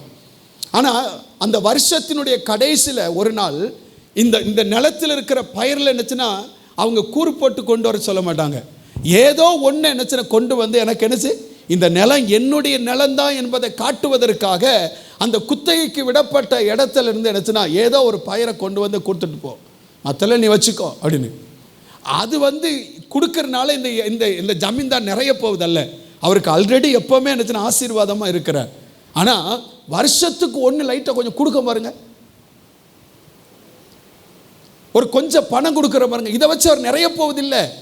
ஆனால் அதை கொடுக்காம இருந்தால் உங்ககிட்ட இருக்கிற நிலம் பிடுங்கப்படும். நீ அந்த இடத்தை விட்டு நீ என்னச்சுன்னா நீ வீடு கட்டி இருக்கிற இடத்தை விட்டு நீ என்னச்சுன்னா அங்கே மாற்றப்படுவாய், நீக்கப்படுவாய். ஏன்னா அதற்கு தகுதி இழந்து போய் விடுகிறோம். ஆண்டவர் அதான் சொல்லுதாரு, என் வார்த்தைக்கு நீ கீழ்ப்படியணும். ஞானஸ்தானம் ஒரு சின்ன காரியம் தானே, அதை செய்யாமல் இருப்பதனால தள்ளி போடுறதுனால அதனால என்ன இல்லைங்க, அது சின்ன காரியம்தான். ஆனால் அது தேவன் எதிர்பார்த்தது, தேவன் நியமித்தது, தேவனுடைய கட்டளை, தேவனுடைய நீதி. அதை நம்ம மாறக்கூடாது, அது செஞ்சுதான் ஆகணும், அது தள்ளி போடக்கூடாது. இஸ்ரேல் ஜனங்களில் யூதன் என்று சொல்லப்படுகிற விருத்தசேதனை செய்யணும். விருத்தசேதனை செய்யாமல் இருந்தால் அவன் நினைச்சின ஸ்தோத்திரம் இஸ்ரவேலுக்குள்ள அறுப்புண்டு போய் விடுவான். ஐயா விருத்தசேதனை செய்து என் பிள்ளைகளுக்கு ஐயோ எவ்வளவு வேதனை, அதை நான் செய்யக்கூடாது அப்படின்னு எந்த இஸ்ரவேலும் சொல்லக்கூடாது. அப்படி சொன்னானா செய்யாமல் இருந்தானா இஸ்ரவேலுக்குள்ள அவன் இருக்க முடியாது, அவன் அறுப்புண்டு போய் விடுவான். அப்ப இஸ்ரவேலுக்குள்ள என்னச்சுன்னா பஸ்காவை புசிக்கணும். பஸ்காவை புசிக்கிறதுக்கு யார் பாத்திரவான்? அவன் விருத்தசேதனை செய்யப்பட்டவன் மட்டும்தான் பஸ்காவை புசிக்க தகுதியானவன். அப்ப அந்த பஸ்காவை புசிக்கணும் அப்படின்னா அந்த பஸ்கா எப்படி புசிக்கணும்? ஒரு ஆடு, வயசு ஆடு எடுக்கணும். அந்த ஆட்டுடைய எலும்பு என்னச்சுன்னு உடைக்கப்படக்கூடாது. அந்த ஆட்டை என்னச்சு ரத்தத்தை புசியக்கூடாது. அந்த ரத்தம் கீழே சிந்தப்படணும். அடுத்து என்னச்சுன்னா அதை பச்சை கறியை நம்ம சாப்பிடக்கூடாது. அதை என்னச்சுன்னா தண்ணியில் வேக வச்சு சாப்பிடக்கூடாது. அதை சுட்டு கசப்பான கீரையோடு சாப்பிடுவதுதான் பஸ்கா. இந்த இந்த இந்த இந்த நியமத்தை யாரு கை கொள்ளலையோ அவனுக்கு ஆக்கினை தீர்ப்பு. அதை கை கொண்டு வரணும், அப்பதான் அவனுக்கு ஆசீர்வாதம். இன்னைக்கு ஒன்று உங்களுக்கு சொல்லுதேன், ஐயா நான் எல்லா பிரமாணத்தை கை கொள்ளுகிறேன், ஆனால் ஒன்றை கை கொள்ள நீங்கள் ஃபெயில் ஆயிட்டீங்க. உங்கள் வாழ்க்கையில் எல்லாத்தையும் கை கொள்ளுதம்மா, என்ன அமைதியாக இருக்கிறீங்க? கை கொள்ள வேண்டியதை கை கொண்டிருக்கோமா? செய்ய வேண்டியதை செஞ்சிருக்கிறோமா? ஒரு உதாரணத்தை சொல்லி இன்னும் உங்களுக்கு விளக்குறேன். நீங்கள் 1 ராஜாக்கள் புத்தகம் 13 அதிகாரத்தில் வந்தீங்கன்னா 1 ராஜாக்கள் 13 அதிகாரத்தில் ஒரு தேவனுடைய மனுஷனை குறித்து வாசிக்கிறோம். யெரொபெயாம் என்னச்சுன்னா ஸ்தோத்திர ராஜாவாக இருக்கிறான். அவன் கர்த்தருக்கு விரோதமாக என்னச்சுன்னா பாகால தெய்வமாய் கொண்டு என்னச்சுன்னா அவன் பலிபீடம் கட்டி அதில் தொழுது கொள்ள போகிறான். அப்போ உடனே கர்த்தருடைய வார்த்தை போய் சொல்லுகிறான், பலிபீடமே பலிபீடமே நீ எரிந்து என்னச்சுன்னா ஒன்றுமில்லாம் போவா. அதான் என்னச்சுன்னா 1 ராஜாக்கள் 13 அவன் ஸ்தோத்திரம். அவன் போய் சொல்லதான் பாருங்க, அந்த 1 ராஜாக்கள் 13ஆம் அதிகாரம் 1ஆம் வசனத்தில் பாரு, 1 நிற்கையில் இதோ தேவனுடைய மனுஷன் ஒருவன் கர்த்தருடைய வார்த்தையின்படியே பெத்தேலுக்கு வந்து, அடுத்த வசனம் பாருங்க, இதோ தாவீதின் வம்சத்தில் யோசியா என்னும் பேரில் ஒரு குமாரன் பிறப்பான். அவன் உன்மேல் தூபம் காட்டுகிற மேடைகளின் ஆசாரிகளை உன்மேல் பலியிடுவான். மனுஷரின் எலும்புகளும் உன்மேல் சுட்டரிக்கப்படும் என்பதை கர்த்தர் உரைக்கிறார் என்று கர்த்தருடைய வார்த்தையை கூறி, அடுத்த வசனம் பாருங்க, அன்றைய தினம் அவன் ஒரு அடையாளத்தை சொல்லி, இதோ இந்த பலிபீடம் வெடித்து அதன் மேலுள்ள சாம்பல் கொட்டுண்டு போகும், கர்த்தர் உரைக்கிறதுக்கு இதுவே அடையாளம். உடனே இவனுக்கு கோவம் வந்துட்டு ராஜாவுக்கு, கையை நீட்டி பிடில அவனை அப்படின்னா. கையை நீட்டி பிடிலன்னு சொன்ன உடனே கை திரும்பி போகவே இல்லை. தேவனுக்கு விரோதமாக கை நீட்டக்கூடாது. ஆமே ஆமே. பிரமாணத்துக்கு விரோதமாக கை நீட்டக்கூடாது. கை நின்றுட்டு உடனே அவன் சொல்ல, ஐயா எனக்காக ஜெபம் பண்ணியா. அவன் உடனே ஜெபம் பண்ணி தான் கை வந்துட்டு. உடனே இந்த தீர்க்கதரிசியை பார்த்து, இந்த கர்த்தருடைய தேவனுடைய மனுஷனை பார்த்து சொல்லுதான், நீ வா என் வீட்டில் வந்து சாப்பிட்டுட்டு நல்லா இருந்துச்சுன்னா புசிச்சுட்டு குடிச்சிட்டு நீ சந்தோஷமாக மறுபடியும் போகலான்னு சொல்லுதான். அதுக்கு தீர்க்கதரிசி என்ன சொன்னான் தெரியுமா? கர்த்தர் என்கிட்ட சொல்லியிருக்கிறாரு, எங்கே என்னச்சுன்னா ஒருத்தங்கிட்டையும் வேணாவாத, போகிற வழியில் ஒருத்தங்கிட்டையும் போய் என்னச்சுன்னா தண்ணி குடிக்காத, போஜனம் பண்ணாத, நீ போன வழியை திரும்பி வராத, வேறு வழியை வந்துடு அப்படின்னு சொன்னார். அப்படின்னு இவன் சொன்னான். சொல்லிட்ட உடனே என்னச்சுன்னா இவன் அப்படி போயிட்டான். போய்கிட்டே இருக்கும் பொழுது அங்கே இருக்கிற ஒரு கலட்டி தீர்க்கதரிசி ஒருத்தர் இருந்தான். உங்களை நாசமாக்கிறதுக்குன்னே ஒரு கலட்டி தீர்க்கதரிசி இருப்பான். இன்னைக்கு போய் தலையை கொடுத்து எனக்கு தீர்க்கதரிசனம் சொல்லு, அதை சொல்லு, இதை சொல்லு. எங்கள் சர்ச்சில் நான் முன்னால் இருந்த சர்ச்சில் ஒரு தம்பி எனக்கு அசிஸ்டண்ட்டாக இருந்தான். நான் வந்து என்னச்சுன்னா மெயின் சர்ச்சிலேருந்து 6 முடிச்சுட்டு பிரான்ச் சர்ச்சுக்கு போவேன். அப்போ இங்கே முடிச்சுட்டு உடனே என்னச்சுன்னா அடுத்த செகண்டில் என்னச்சுன்னா நான் பாஸ்டர்மாட்ட சொல்லிவிட்டு உடனே என்னச்சுன்னா நான் கிளம்பி போயிடுவேன். ஏன்னா அங்கே ஆராதனை ஆரம்பிச்சிடும். இங்கே 9 மணிக்கு முடிப்போம், அங்கே 9 மணிக்கு ஆரம்பிப்பாங்க. நான் வந்து என்னச்சுன்னா அங்கே போய், அது எனக்கு ஒரு 12 கிலோமீட்டர், அதனால் வந்து உடனே ஓடி போவேன். போய் அங்கேயே ஆராதனைக்கு அட்டன் பண்ணி மெசேஜை கொடுத்துட்டு அடுத்து திருப்பி இங்கே 11:30 மணிக்கு அங்கே முடிச்சுட்டு இங்கே 12 மணிக்கு என்னச்சுன்னா வருவேன். அப்படி என்னச்சுன்னா அந்த ஆராதனை, அதனால் என்னச்சுன்னா ஓடினோம். நான் அப்படி நான் போதை வச்சு இவன் பயன்படுத்திக்கிட்டான். இவன் வந்து என்னச்சுன்னா ஒவ்வொரு ஆளுக்களுக்காக ஜெபம் பண்ண ஆரம்பிச்சிட்டான். நல்லது தான், ஜெபம் பண்ண தப்பே இல்லை. இவன் ஜெபம் பண்ணோன்னே என்னச்சுன்னா எல்லாத்துக்கும் தீர்க்கதரிசனம் சொன்னான். நம்ம ஆளுக்களுக்கு ஆவியில் தீர்க்கதரிசனம் ஆவியை பிடிச்சிக்கிட்டு எல்லோரும் வந்து என்னச்சுன்னா இவன்கிட்ட தலையை கொடுக்க ஆரம்பிச்சிட்டாங்க. அதில் ஒரு அக்காவுக்கு இவன் தீர்க்கதரிசனம் சொன்னான். அந்த அக்காவுக்கு, உங்களுக்கு ஆண்டவர் இந்த தடவை உங்களுக்கு ஆண் பிள்ளையை கத்த தரப்போகிறான்னு. அந்த அக்கா கர்ப்பப்பையை எடுத்தவங்க. அந்த அக்கா எதை எடுத்தவங்க? அந்த அக்கா கர்ப்பப்பை எடுத்து வயிறு கீழே தொங்கிட்டு. இப்போ இவன் என்ன தீர்க்கதரிசனம் சொல்லுதான்? அப்போ இவன் எதை பார்த்து தீர்க்கதரிசனம் சொல்லுதான்? ஆளை பார்த்து மூஞ்ச பார்த்து தீர்க்கதரிசனம் சொல்லுதான். இந்த அக்கா வந்து பாஸ்டம்மாட்ட சொல்லுங்க, பாஸ்டம்மா என்னை பார்த்துட்டு என்னச்சுன்னா கற்பப்பை எடுக்கப்பட்ட என்னை பார்த்துட்டு என்னச்சுன்னா ஆம்பளை பிள்ளை பப்பன்னு சொல்லிட்டானே அப்படின்னு பாஸ்டம்மா சொன்னாங்க. எதுக்கு நீங்கள் அங்கே போனீங்க? தேவ சத்தியத்துக்கு மாற எவன் சொன்னாலும் கேட்கக்கூடாது. நீங்கள் வசனத்தை கை கொண்டு அவருக்கு உத்தமமாக நடந்தீங்கன்னா கர்த்தர் உங்களுக்கு ஆசீர்வாதத்தை தருவார். அதைத்தான் இங்கே சொல்லப்பட்டிருக்கல. சொல்லுங்க, நான் அங்கே போனேன் எனக்கு ஆசீர்வாதம், இங்கே போனேன் எனக்கு ஆசீர்வாதம். நீ எங்கே போதை பற்றி நான் கவலைப்படுறதில்லை. ஆனால் கர்த்தருக்கு மிஞ்சி நீ என்ன செஞ்சாலும், தேவ பிரமாணத்தை கை கொள்ளாமல் என்ன செஞ்சாலும் ஆசீர்வாதம் இல்லை இல்லை இல்லை இல்லை இல்லை இல்லவே இல்லை. இந்த பிரமாணத்துக்கு மீறி வாழுகிற வாழ்க்கையில் இருந்தாலும் எவ்வளோ பெரிய ஊழியக்காரன், உலகத்தையே தலைகளை போடுற ஊழியக்காரங்கிட்ட போய் ஜெபம் பண்ணாலும் ஆசீர்வாதம் கிடைக்காது. நான் அங்கே போனால் எனக்கு ஆசீர்வாதம், இங்கே போனால் எனக்கு ஆசீர்வாதம், அங்கே போனால் வளர்ந்துருவேன், இங்கே போனால் எங்கே போனாலும் என்னை வளர வைக்க முடியுமா? நம்ம வளர்த்து இந்த 5 தான், இதில் வளரவே முடியாது. வசனத்தை கை கொள்ளுங்க, வசனத்துக்கு கீழ்ப்படிங்க. அவன் சொன்ன காரியம் என்ன? எல்லாத்தையும் என்னச்சுன்னா அவன் சொன்ன உடனே இந்த கிழத்துக்கு தீர்க்கதரிசி வந்து சொன்னானா, உன்னை போல நானும் ஒரு தீர்க்கதரிசி தான். கர்த்தர் என் கூட பேசினார், வா என் வீட்டில் வந்து சாப்பிடு, என் வீட்டில் வந்து நல்லா குடி, என் வீட்டில் வந்து என்னச்சுன்னா கொஞ்சம் இலைப்பாரிட்டு போ. இவனும் போயிட்டான். போனால் என்ன நடந்துட்டு, அந்த தீர்க்கதரிசி வாயிலேயே இவனுக்கு விரோதமாக தீர்க்க தரிசனம் வந்தது. வசனம் என்ன சொல்லுது பாருங்கள், 21ஆம் வசனத்தில் பாருங்கள், 21 பாருங்கள், 13-21 பாருங்க. அவன் யூதாவிலிருந்து வந்த தேவனுடைய மனுஷனை பார்த்து சத்தமிட்டு, உன் தேவனாய கர்த்தர் உனக்கு கற்பித்த கட்டளை நீ கை கொள்ளாமல் கர்த்தருடைய வாக்கை நீ மீறி, கை கொள்ளாமல் மீறி, அடுத்த வசனம் பாருங்க, அப்பம் புசிக்கவும் தண்ணீர் குடிக்க வேண்டாம் என்று அவர் விளக்கின ஸ்தலத்திற்கு நீ திரும்பி அப்பம் புசித்து தண்ணீர் குடித்தபடியினால் உன்னுடைய பிரேதம் உன் பிதாக்களின் கல்லறையில் சேருவதில்லை என்று கர்த்தர் சொல்லுகிறார் என்றார். இவன் போனானா, இவன் போகும் பொழுது என்ன நடந்ததான் வசனம் சொல்லுகிறது, ஒரு சிங்கம் என்னச்சு எதிர்பட்டு அவனை பீறி போட்டது. அது நல்லா கவனிங்க, அது பீறி போட்டதுன்னு சொல்லப்பட்டிருக்கு. ஆனால் இவனை சாப்பிடலை. இவன் வந்து என்னச்சுன்னா அந்த சிங்கம் இவன் பக்கத்திலே நின்றுக்கிட்டே இருந்ததான். ஒரு அலையில் சொல்லுங்க, ஏன் ஏன் எதுக்கு எதுக்கு எதுக்கு அந்த அவன் பக்கத்தில் நின்றுச்சு? அவருக்கு சொல்லும், ஏசாயா தீர்க்கதரிசி 1ஆம் அதிகாரத்தில் ஆண்டவர் சொல்கிறார், கழுதை தன் ஆண்டவனின் முன்னணையும் ஸ்தோத்திரம் மாடு தன் எஜமானனையும் அறியும், என் ஜனமோ அறிவில்லாமலும் உணர்வில்லாமலும் இருக்கிறாங்கன்னு சொன்னார்ல. ஸ்தோத்திரம். ஒரு மிருகம் நீ அவனை அடி, ஆனால் அவனை புசிக்காதன்னு சொல்லி ஆண்டவர் சொன்னதுக்கு கீழ்ப்படிஞ்சது. ஒரு மிருகத்திற்கு இருக்கிற உணர்வு ஒரு என்னச்சின மனுஷனுக்கு இல்லை என்பதை கர்த்தர் அங்கே என்னச்சின சொல்லி கொடுத்தார்.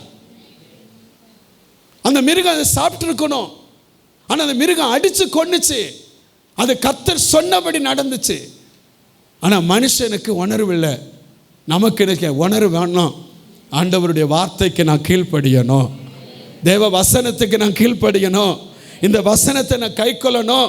அவங்க தான் ஆண்டவரை பின்பற்றுகிற பிள்ளைகள். அல்ல சொல்லுங்க, நல்ல சத்தமாக சொல்லுங்க பார்க்கலாம், உற்சாகமாக சொல்லுங்க. மத்தேயு 23:23 பாருங்க, மத்தேயு 23:23 ஆண்டவருடைய வார்த்தை சொல்லுகிறது.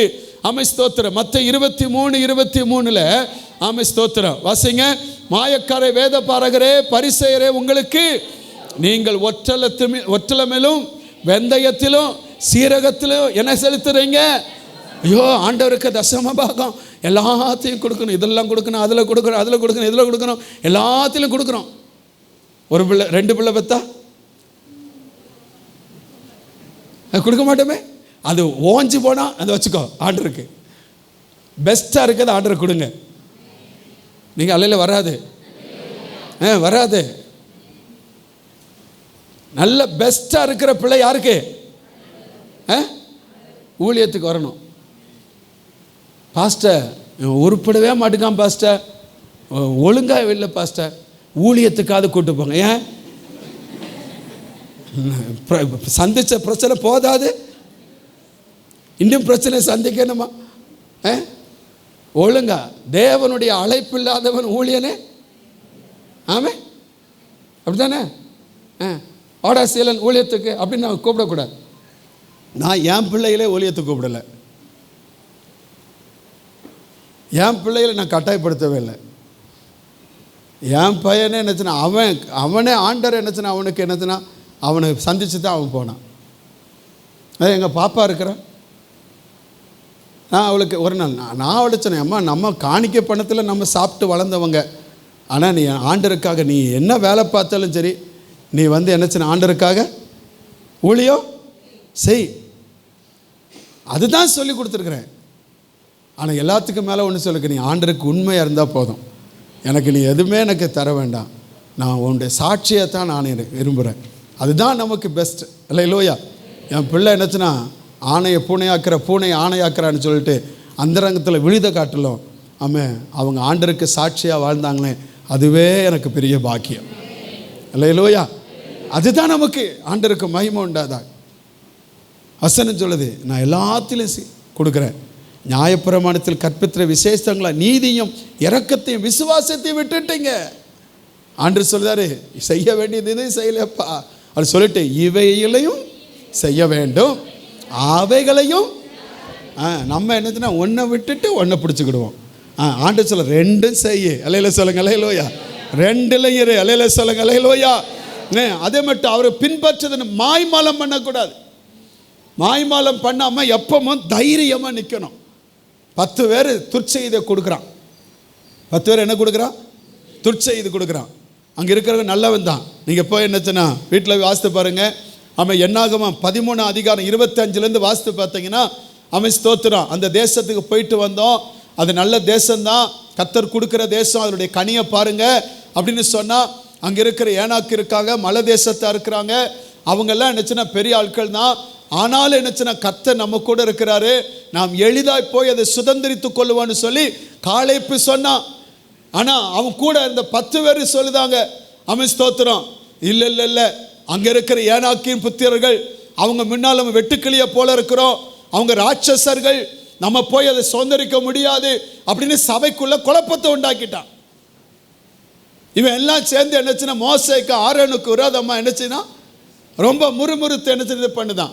அப்போ உடனே 14 அதிகாரத்தில் மறுபடியும் என்னச்சுன்னா ஸ்தோத்திரம், அந்த 1ஆம் வசனத்தை வாசித்து பார்த்தீங்கன்னா 3ஆம் வசனம் அவங்க புலம்புறாங்க. 8ஆம் வசனத்தில் என்னச்சுன்னா காலேப்பு சொல்லுகிறான், இல்லைப்பா கர்த்தர் நம்மோடு இருந்தா நாம் எளிதாய் போய் என்னச்சுன்னா அந்த தேசத்தை நம்ம சுதந்திரித்து கொள்ளலாம். அலையில சொல்லுங்க அலையிலோயா. கர்த்தர் அதை நமக்கு தருவார். அலையில சொல்லுங்க அப்படின்னு சொல்லுகிறான். உடனே பார்த்தீங்கன்னா 10ஆம் வசனத்தில் கல்லெடுத்து அவனை எரிய போகிறாங்க. கல்லெடுத்து, ஆனாலும் அவன் சத்தியத்தில் ஸ்ட்ராங்காக நின்னான். அலையில சொல்லுங்க அலையிலோயா. நான் சொல்லுறேன், நம்ம பெற்றுக்கொண்ட தேவனை பிடித்து கொண்ட கிறிஸ்துவுக்காக ஒரு வைராக்கியம் மாய்மாலம் பண்ணவே கூடாது, வசனத்துக்காக மாய்மாலம் பண்ணவே கூடாது, அதில் ஸ்ட்ராங்காக நிற்கணும். அலையில சொல்லுங்க அலையிலோயா. எந்தலையும் மாய்மாலம் பண்ணக்கூடாது, ஒத்த வேஷம் தரிக்கக்கூடாது. அமிஸ்தோத்திரம் எகுவை போல ஒரு வைராக்கியம் நமக்கு இருக்கணும், பவுலை போல நமக்கு ஒரு வைராக்கியம் இருக்கணும், பிணக்காசை போல ஒரு வைராக்கியம் நமக்கு இருக்கணும். அந்த வைராக்கியத்தோடு வாழுகிற தேவ பிள்ளையா நீங்களும் நானும் காணப்பட வேண்டும். அல்லேல சொல்லுங்க அல்லேலூயா. கர்த்தருக்கு மகிமை உண்டாவதாக. எந்த காரியத்தை என்ன செஞ்சாலும் சந்தோஷம் அவருக்காக செய்யுங்க. எந்த சூழ்நிலையிலும் அவர் உங்களை கைவிட மாட்டார். அப்படி செஞ்சா, அப்படி பின்பற்றி வந்தா ஸ்தோத்திரம், வசனம் என்ன சொல்லுகிறது? உங்களுக்கு ஆண்டவர் என்னச்சுன்னா உங்கள் ஜீவனை காப்பார் என்று என்னாகமம் 14:29-30 வாசிக்கிறோம். உங்கள் ஜீவன் காக்கப்படும். 2வது என்னச்சுன்னா சரீர பலன், உங்களுக்கு நீடித்த வாழ்வை கர்த்தர் தருவார். சரீர பலம் உள்ளதாய் மாறி. யோசுவா 14:10-11 வசனத்தில் வாசிக்கும் பொழுது ஸ்தோத்திரம், அவனுக்கு அன்றைக்கு 40 வயதில் இருந்த அதே பலன் 85 வயசுல இருந்தது, நீடித்த பலன். வாலிப தம்பி தங்கச்சி மார்களுக்கு ஒன்று சொல்லுகிறேன், உன் இளமையில கர்த்தருக்காக வாழ்க்கையை ஒப்பு கொடுத்தா முதுமையில நீ புஷ்டியும் பசுமையுமா இருப்பார். இளமையில நீ அசட்ட பண்ண கர்த்தரை ஸ்தோத்திரம், முதுமையில நீ நினைச்சுன்னா தள்ளாட ஆரம்பிச்சிருவ. உன் வாழ்க்கையினுடைய மேன்மை கர்த்தருடைய கரத்தில் இருக்கு. இந்த இளமையில் நினைச்சல ஸ்தோத்திரம், ஒருவேளை சபை கூடுதல, ஒருவேளை கர்த்தருடைய வசனத்தை கேட்பதில், ஒருவேளை கர்த்தரை ஆராதிப்பதில் உனக்கு கசப்பா எட்டிக்கா போருக்கும். ஆனால் நீ கர்த்தருக்கு வாழ்க்கை முழுமையாக ஒப்பு கொடுத்து இந்த வாலிபத்தில் கர்த்தருக்கு என்ன ஒப்பு கொடுத்து ஆண்டவருக்காக நீ வாழ்ந்து பாரு. இன்றைக்கு உன்னை பார்த்து மற்றவங்க கேலி பண்ணலாம், உன்னை பார்த்து மற்றவங்க அசட்டை பண்ணலாம், மற்றவங்க நீ அனுபவிக்க தெரியாதவன்னு சொல்லலாம். ஆனால் இந்த இளமையில் கர்த்தருக்காக நீ உண்மையாக வாழ்ந்தனா அத்தனை ஜனங்களுக்கு முன்னாலேயும் கர்த்தர் உன்னை உயர்ந்த ஸ்தானத்தில் வைப்பார். அதுதான் அந்த சத்திய வேதம் நமக்கு கற்றுக் கொடுக்கு. ஆனால் வாலிபத்தை கர்த்தரை நினைக்க பழகணும், தேவனுக்கு ஒப்பு கொடுக்க பழகணும், ஆண்டவருக்கு சாட்சியா இருக்க பழகணும். ஆண்டவர் உன்னை கைவிட மாட்டார். அல்லேலூயா. முதல் வயதில் புஷ்டியும் பசுமையுமா இருப்பா. ஆண்டவருக்கு பிரியமா இருக்கணும், மனுஷனுக்கு பிரியப்படுத்தக்கூடாது, ஃப்ரெண்ட்ஸை பிரியப்படுத்தக்கூடாது. ஸ்தோத்திரம், மற்றவர்களை பிரியப்படுத்தி ஓடக்கூடாது. ஸ்தோத்திரம், தேவனை பிரியப்படுத்தி பாரு, தேவனுக்காக எதையும் சகிக்க பழகு. உன்னை முதிர்ந்த வயதிலையும் கர்த்தர் உன்னை நல்லா வச்சிருப்பா. நீ நல்ல ஸ்தானத்தில் கர்த்தர் உன்னை உயர்வா வச்சிருப்பார். அல்லேலூயா. அது மட்டும் இல்லை, அவனுக்கு கொடுத்தது அடுத்த ஆசீர்வாதம். உபாகமம் 1:36 வாசிக்கிறோம். அவன் எந்த தேசத்தை போய் பார்த்துட்டு வந்தானோ அந்த தேசத்தை கர்த்தர் அவனுக்கு கொடுத்தா. எளிதாய் சுதந்தரிப்போம் என்று சொன்ன தேசத்தை சுதந்தரித்தார். முடியாது என்று சொன்னவர்கள் மனாந்தரத்தில் மாண்டார்கள். ஆமென். தேவனுக்காக உண்மையாய் பின்பற்றி வந்தால் தேவன் உங்களுக்கு நியமித்திருக்கிற தேசத்தின் பலனை கர்த்தர் உங்களுக்கு தருவார். ஆமென். ஸ்தோத்திரம். வசனம் நமக்கு என்னச்சுன்னா, நேரம் நான் முடிக்கிறேன். ஆமென். ஸ்தோத்திரம். அது மட்டுமல்ல, அவனுக்கு மட்டுமல்ல, அவன் பிள்ளைகளுக்கும் ஆசீர்வாதம். அல்லேலூயா. அவன் பிள்ளைகளுக்கு ஆசீர்வாதம். அதே என்னச்சுன்னா, உபாகம் 1:36 அவன் பிள்ளைகளுக்கு அந்த சுதந்திரம் பெற்றார்கள் என்று வாசிக்கிறோம். அவனுக்கு ஒரு மகன் இருந்தான், அவனுக்கு ஒரு மகள் இருந்தான். ஆமென். ஸ்தோத்திரம். மகனுக்கு கொடுத்துட்டான். மகளுக்கு என்னச்சுன்னா ஸ்தோத்திரம் கல்யாணம். ஆமென். ஸ்தோத்திரம். நியாயாதிபதிகள் 1:12-15 வரை. ஆமென். ஸ்தோத்திரம். நியாயாதிபதிகள் 1:12-15 வரை.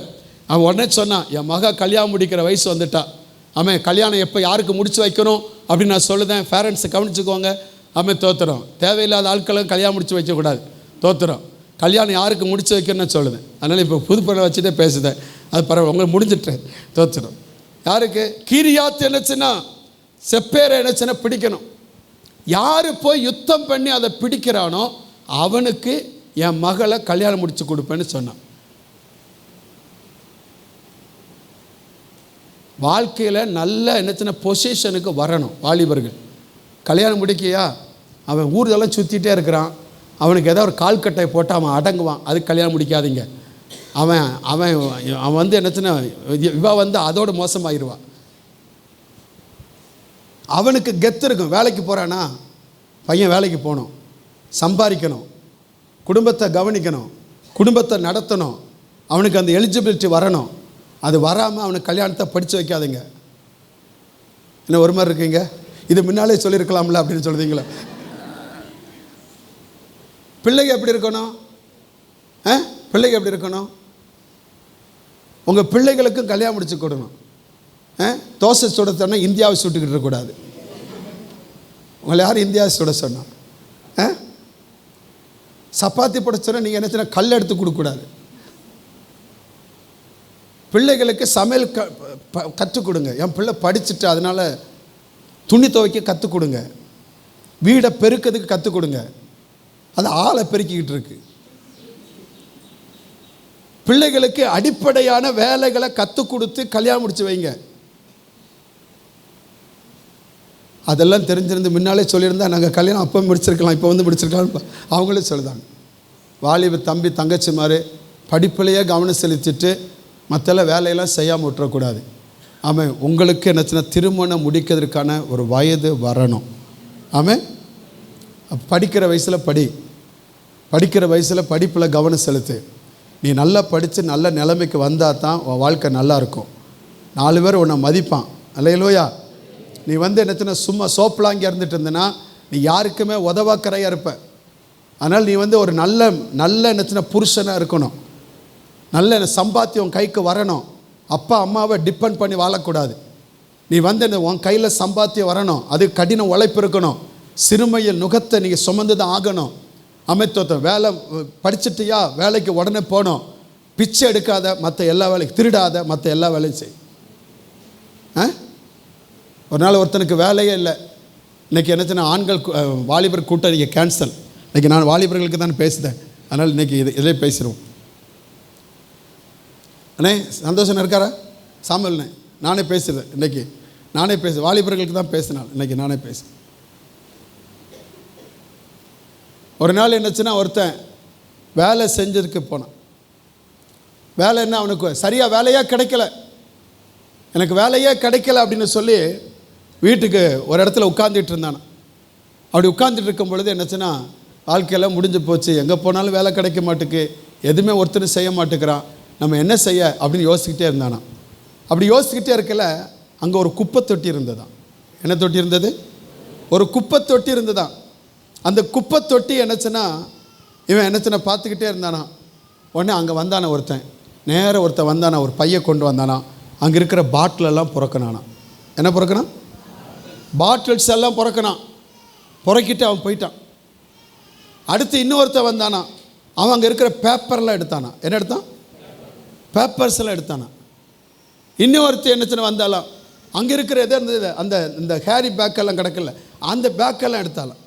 இப்படி அங்கே வந்தால் 3 பேர் 3 என்னச்சுன்னா வந்து அவங்களுக்கு தேவையான எடுத்துகிட்டு போயிட்டாங்க. கடைசியில் அங்கே ஒரு என்னச்சுன்னா மாடு வந்ததான். அந்த மாடு வந்தால் என்னச்சுன்னா அங்கே இருக்கிற என்னச்சுன்னா அந்த எச்சில் எல்லாம் இருக்குல்ல, அந்த இலையெல்லாம் சாப்பிட்டுச்சான். அடுத்து ஒரு கழுதை வந்துச்சான், அங்கே இந்த மிச்சம் போட்டிருந்த பேப்பர்லாம் தின்னுச்சான். இவன் பார்த்தானா ஒரு குப்பைத்தொட்டியில் எல்லாரும் தேவையில்லைன்னு போடப்பட்ட ஒரு குப்பைத்தொட்டியில் ஒருத்தருக்கு வாழ்வு கொடுத்தது பாட்டில், ஒருத்தனுக்கு வாழ்வு கொடுத்தது பேப்பர், இன்னொருத்தருக்கு வாழ்வு கொடுத்தது என்னது அந்த பிளாஸ்டிக், இன்னொருத்தனுக்கு வாழ்வு கொடுத்தது என்ன, இன்னொரு மிருகத்துக்கு வாழ்வு கொடுத்தது அந்த என்னச்சுன்னா இலை, இன்னொருத்தருக்கு வாழ்வு கொடுத்தது இன்னொரு என்னச்சுன்னா இந்த பேப்பர்ஸ் எல்லாம். இப்படியெல்லாம் கிடைக்குன்னா ஒரு குப்பத்தொட்டில் இத்தனை பேர் பிழைக்க முடியும்னா இந்த பறந்து விரிந்திருக்கிற தேசத்தில் ஏன் நான் வாழ முடியாது? சோம்பேறிகள் வாழ முடியாது, ஆனால் பலன் உள்ளவர்கள் சம்பாதிக்க நினைக்கிறவங்க சம்பாத்தியம் பண்ண முடியும். ஊதாரிகள் வாழ முடியாது, ஆனால் உண்மையாக இருக்க நினைக்கிறவங்க, இருப்பதை வாழ்க்கையை நடத்த நினைக்கிறவங்க வாழ முடியும். என்னால் ஒன்றுமே செய்ய முடியல, நீ சோம்பேறி. வேலையை தேடி இருக்கையா? வேலையை பார்த்துருக்கையா? ஏதாவது வேலை செஞ்சிருக்கையா? சோம்பலா இருக்கிறவனுக்கு கர்த்தர் உதவி செய்ய மாட்டார். அதான் சொல்ல, பிச்சை எடுக்காத, திருடாத, எந்த வேலையும் செய். நம்ம சொந்த சபை பக்கத்தில் அது என்ன கடைடா? போண்டா கடை சொல்லுத. காலையில் டீ பிரேக்கில் சொல்லுது. அது என்ன? செட்டிநாடு. செட்டிநாடு கடை, காரைக்குடி கடை. ரோட்டில் என்ன போட்டு வச்சுருக்கிறான்? ஒரு தள்ளு வண்டி தான் வச்சுருக்கிறான். கூட்டத்தை பாருங்கள். நைட்டு 12 மணிக்கு போங்க, உங்களுக்கு தோசை. என்ன தோசை வேணும்? பட்டர் தோசை, ஆனியன் தோசை, பூண்டு தோசை, பொடி தோசை, தக்காளி தோசை, என்ன தோசை? கறி தோசை, முட்டை தோசை, காளான் தோசை, எல்லாம் ஒரே மாவு தான், அடித்து பிளாத்து தான். இல்லை 12 மணி வரை அவனை பாருங்கள், கூட்டம் எவ்வளோ இருக்குது. அவன் பொழைக்க தெரிஞ்சவன் தானே. தோசை அதானு சொல்லுறேன், பிள்ளைகளுக்கு தோசை சுட்டு பழக்கி விடுங்கன்னு சொன்னேன். அதை வச்சு அதை பொழைச்சிக்கிடுமில்ல.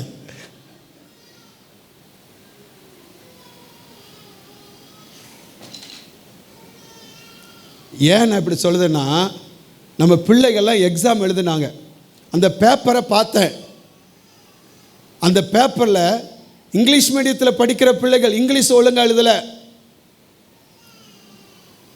தமிழும் தெரியல, இங்கிலீஷும் தெரியல. இது என்ன உருப்பட போகுது அப்படின்னு நமக்கு தோணுது. கொஞ்சம் கவனம் செலுத்துங்க, நம்ம சரிப்படுத்துங்க. வாழ முடியும், வாழ வைக்க முடியும். அவன் சொல்லுதா, என் பிள்ளை உனக்கு கல்யாணம் முடிச்சு கொடுக்கணுமா? இளவட்டங்கள்ல தூக்கு. என்ன கல்ல தூக்கு? இளவட்டங்கள்ல தூக்கு. எதுக்கு சொன்னாங்க அன்னைக்கு? இன்னைக்கு தூக்க சொன்னால் ஒருத்தர் தூக்குவோமா? ஓடியே போயிடுவோம். இளவட்டங்களை தூக்குவோமா? எதுக்கு? இந்த கல்லை தூக்குனா குடும்பத்தின் சுமையை ஒன்னால் தூக்க முடியும். பிரச்சனை வரும்போது ஒன்றை தாங்க முடியும். நீ தற்கொலை செய்ய மாட்ட, நீ ஓடி போக மாட்ட, என்னால் வாழ முடியாதுன்னு சொல்ல மாட்ட. இது நீ தூக்குனா எல்லாத்தையும் செய்ய முடியும் உனக்கு. அதுதான் சொல்லி கொடுத்தான். நம்ம மூதாதையர்கள் சும்மா சொல்லலை. நம்ம சொல்லுங்க, நான் உண்மையாக கர்த்தரை பின்பற்றணும். ஆமேன் வராத உங்களுக்கு? நானும் ஆமேன் போட்டு முடிச்சிருந்தேன். தோத்துறோம். இதுக்கு மேலே பேச வேண்டாம், வேலை செய்யுங்க, ஆண்டவர் உங்களை ஆசீர்வதிப்பார். இல்லைல்ல சொல்லுங்கள். அவருக்கு உண்மையாக அவரை பின்பற்றினா அவர் சொல்லுகிறார், நீ ஜீவன் உனக்கு தப்பு வைக்கப்படும். நீ உண்மையாக என்னை பின்பற்றி வந்தா அமிஸ்தோத்திரம், உனக்கு பலன் உள்ள நீடித்த ஆயுசை உனக்கு நான் தருவேன். 40 வயசுல இருந்த அதே பலன் உனக்கு 85 வயசுல உனக்கு இருக்கும். அல்லேலூயா. அதே ஆண்டவர் சொல்லுகிறார், அமிஸ்தோத்திரம், நீ என்னை உண்மையாக பின்பற்றி வந்தால் நீ போய் பார்த்துட்டு வந்த தேசத்தை உனக்கு நான் தருவேன். அமிஸ்தோத்திரம், நான் வாக்கு பண்ணது நான் ஒரு நாள் மாற மாட்டேன், அதை உனக்கு நான் தருவேன். அது உனக்கு மட்டும் இல்லை, ஆண்டவர் சொல்லுகிறார், உன் சந்ததிக்கு நான் தருவேன், உன் சந்ததிக்கு நான் தருவேன். அல்லேலூயா. ஆண்டவருக்கு மகிமை. ஆண்டவருடைய சமூகத்தில் எல்லாம் ஜெபம் பண்ணுங்க. ஆண்டவரை பார்த்து எல்லாரும், ஆண்டவரே உண்மையாய் உங்களை பின்பற்றுகிற அந்த கிருபை எனக்கு தாரும் ஆண்டவரே. உண்மையாக பின்பற்றுகிற அந்த கிருபை எனக்கு தாரும் ஆண்டவரே. ஆமென். ஸ்தோத்திரம். தம்பிமார் தங்கச்சிமார் எல்லாரும் சொல்லுங்க, படிக்கிற நேரத்தில் உங்கள் சிந்தைகள் எங்கே வெளியில் போகக்கூடாது. ஆமென். ஸ்தோத்திரம். படிப்பில் கவனம் செலுத்து. உன் வாழ்க்கையில் உன்னை குறித்து ஆண்டவர் வச்சிருக்கிற நோக்கத்தை சிதறடிப்பதற்கு சத்துரு பலவிதமான சிந்தைகளை கொண்டு வருவான். அதற்கு இடம் கூடாதபடி தேவனை பின்பற்றி நடக்கிற ஒரு வாழ்க்கையும் படிப்பில் நல்ல கவனம் செலுத்துகிற ஒரு கிருபையும் ஆவியானவருக்கு தருவாராக. நான் ஒரு சமுதாயத்தில் ஆசீர்வாதமான நபரா இருக்க வேண்டும் என்கிற என்ன சிந்தை உனக்கு வேணும். ஆமென். தோத்திரம். முன்னேறணுங்கிற வாழ்க்கையில முன்னேறணுங்கிற எண்ணம் வரணும். எல்லாம் நல்ல வாயை திறந்து ஒப்பு கொடுத்த ஜோமனுங்க. இதுவரையும் தேவனுடைய வார்த்தை எதெல்லாம் கீழ்ப்படியாம இருக்கிறது கீழ்ப்படி ஒப்பு கொடுங்க. எதுவரை தேவ சித்தத்தை நிறைவேற்றாதபடி இருக்கிறோமோ அந்த தேவ சித்தத்தை நிறைவேற்ற ஒப்பு கொடுங்க. ஆண்டவருக்கு ஒப்பு கொடுத்து எல்லாம் ஜோமனுங்க. ஹல்லேலூயா. மாய்மாலமான வாழ்க்கை வேண்டாம். ஒரு வெளிப்பட தன்மையோடு சத்தியத்துக்காக நிற்க, கிறிஸ்துவுக்காக நிற்க, அப்படிப்பட்ட வாழ்க்கை நமக்கு ஆண்டவர் தந்து அவரை பின்பற்றுகிற கிருபையை தேவன் நமக்கு தருவாராக. நல்ல வாய்களை திறந்து ஆண்டவரே நீர் அப்படி நடத்துவீராக, எங்கள் குடும்பத்தை நடத்துவீராக. ஆண்டவரே நீ நடத்தும்படி நாங்கள் ஜெபிக்கிறோம். எங்கள் பிள்ளைகளை உம்முடைய கரத்தில் ஒப்பு கொடுக்கிறோம். ஆமென். ஸ்தோத்திரம். எல்லா பேரண்ட்ஸும் நம்முடைய பிள்ளைகளுக்கு ஆமென் கரங்களை உயர்த்தி ஜெபம் பண்ணுங்க. நம்முடைய பிள்ளைகள் வாழ்க்கை ஆசீர்வாதமா இருக்கணும். இந்த இளமையில கர்த்தரை தேடுகிற பழக்கம் இருக்கணும். ஆண்டவரை தேடி அவருக்காக ஓடுகிற பழக்கம் இருக்கணும். கர்த்தரை ஆராதிப்பதில் உங்களுக்கு சந்தோஷம் இருக்கணும். சபை கூடி வருவதில் சந்தோஷம் இருக்கணும். ஆமென். ஜெபம் பண்ணுவதில் சந்தோஷம் இருக்கணும். வசனத்தை கை கொள்வதில் சந்தோஷம் இருக்கணும். ஆமென். தோத்திரம். தேவனுக்காக வாழுகிற பிள்ளைகளாய் மாறணும். அவங்க முதிர் வயதில் அப்பதான் ஆசீர்வாதமான ஒரு வாழ்க்கை இருக்கும். அண்டரை என் பிள்ளைகளை அப்படி மாற்றுங்கன்னு சொன்ன எல்லா பேரண்ட்ஸும் கரங்களை உயர்த்தி நல்ல ஜெபம் பண்ணுங்க. எங்க பிள்ளைகளை ஒப்பு கொடுக்கறான்னு சொல்லுங்க. எங்க பிள்ளைகளுக்கு அந்த கிருபையை தாங்கப்பா. அந்த கிருபையை தாங்கப்பா. ஊதாரித்தனமாய் போகிற பிள்ளைகள், கீழ்ப்படியாம இருக்கிற பிள்ளைகள், தாறுமாறு அலைகிற பிள்ளைகள் இந்த ஆண்டரை மத்தியான நேரத்தில், இந்த காலை நேரத்தில் சந்திக்கப்படுவார்களாக. எந்தெந்த பெற்றோர்கள் தன் பிள்ளைகளை குறித்து பாரத்தோடு இந்த இடத்துல அமர்ந்திருக்கிறார்களோ, ஜெபிக்கிறார்களோ, இன்றைக்கு அந்த ஜெபத்தை கேட்டு அந்த பிள்ளைகளுடைய வாழ்க்கையை ஆண்டவர் மாற்றுவீராக. நீரோட வாழ்க்கையை குறுக்கிடுவீராக. ஆண்டவரே ஆசீர்வாதம் இல்லாமல் அலைகிற பிள்ளைகள், ஆண்டவரே ஸ்தோத்திரம், எதற்கும் பிரயோஜனம் இல்லாமல் இருக்கிற பிள்ளைகள் ஆசீர்வாதத்தின் பிள்ளைகளாய் மாறுவார்களாக. எங்கள் வாலிபர்கள் கர்த்தருக்கு பிரியமாய் மாறட்டும். அவர்கள் ஆசீர்வாதத்தின் பாத்திரமாய் மாறட்டும். பலவான் கையில் அம்புக்கு ஒப்பாய் மாறட்டும். ஆண்டவரே ஸ்தோத்திரம். அம்பார துதியை நிரப்புகிற புருஷர்களாய் அவர்கள் மாறட்டும். ஆண்டவரே எங்கள் பிள்ளைகளை அப்படி பந்திய சுற்றிலும் ஒளிய மர கன்றுகளை போல மாற்றும். இளமையில் ஓங்கி வளர்கிற விருட்ச கன்றுகளை போல மாற்றும். ஆண்டவரே அப்படி ஆசீர்வதிக்கிறோம். ஆண்டவரே எங்க பிள்ளைகள் மேல உங்க கிருபை நிறைவா இருக்கட்டும். ஆண்டவரே உம்மை ஆண்டவர் பின்பற்றுகிற ஒரு குடும்பமாய் நாங்கள் காணப்பட பரிசுத்த ஆவியான உதவி செய்யும். தேவ இரக்கத்துக்கும் கிருபைக்கும் ஒப்பு கொடுக்கிறோம். நடத்தும். உங்க நாமம் மகிமைப்படட்டும். தீமைகள், தீங்குகள், பொல்லாப்புகள், மரண கண்ணிகள், ஆபத்துகள் எல்லாவற்றுக்கும் விலக்கி பாதுகாப்பீராக. நன்மை கிருபை தொடரட்டும். இயேசுவின் நாமத்தில் எங்கள் ஜெபத்தை கேளு நல்ல பிதாவே. நம்முடைய கர்த்தர் இயேசுவுடைய கிருபையும் பிதாவுடைய அன்பும் பரிசுத்தன் அன்னைக்கும் சமாதானம், ஆசீர்வாதம், பாதுகாப்பும், சுகமும் நாம் அனைவரோடு எல்லா பரிசுத்தவான் கர்த்தருடைய வருகை மட்டும் நிறைவாக இருப்பதாக. எல்லாம் சேர்ந்து சொல்லுங்க. என் ஆத்துமாவே கர்த்தரை ஸ்தோத்திரம். என் முழு உள்ளமே என் ஆத்துமாவே கர்த்தரை ஸ்தோத்திரம். அவர் செய்த சகல மறவாதே. ஆமென். அல்லேலூயா.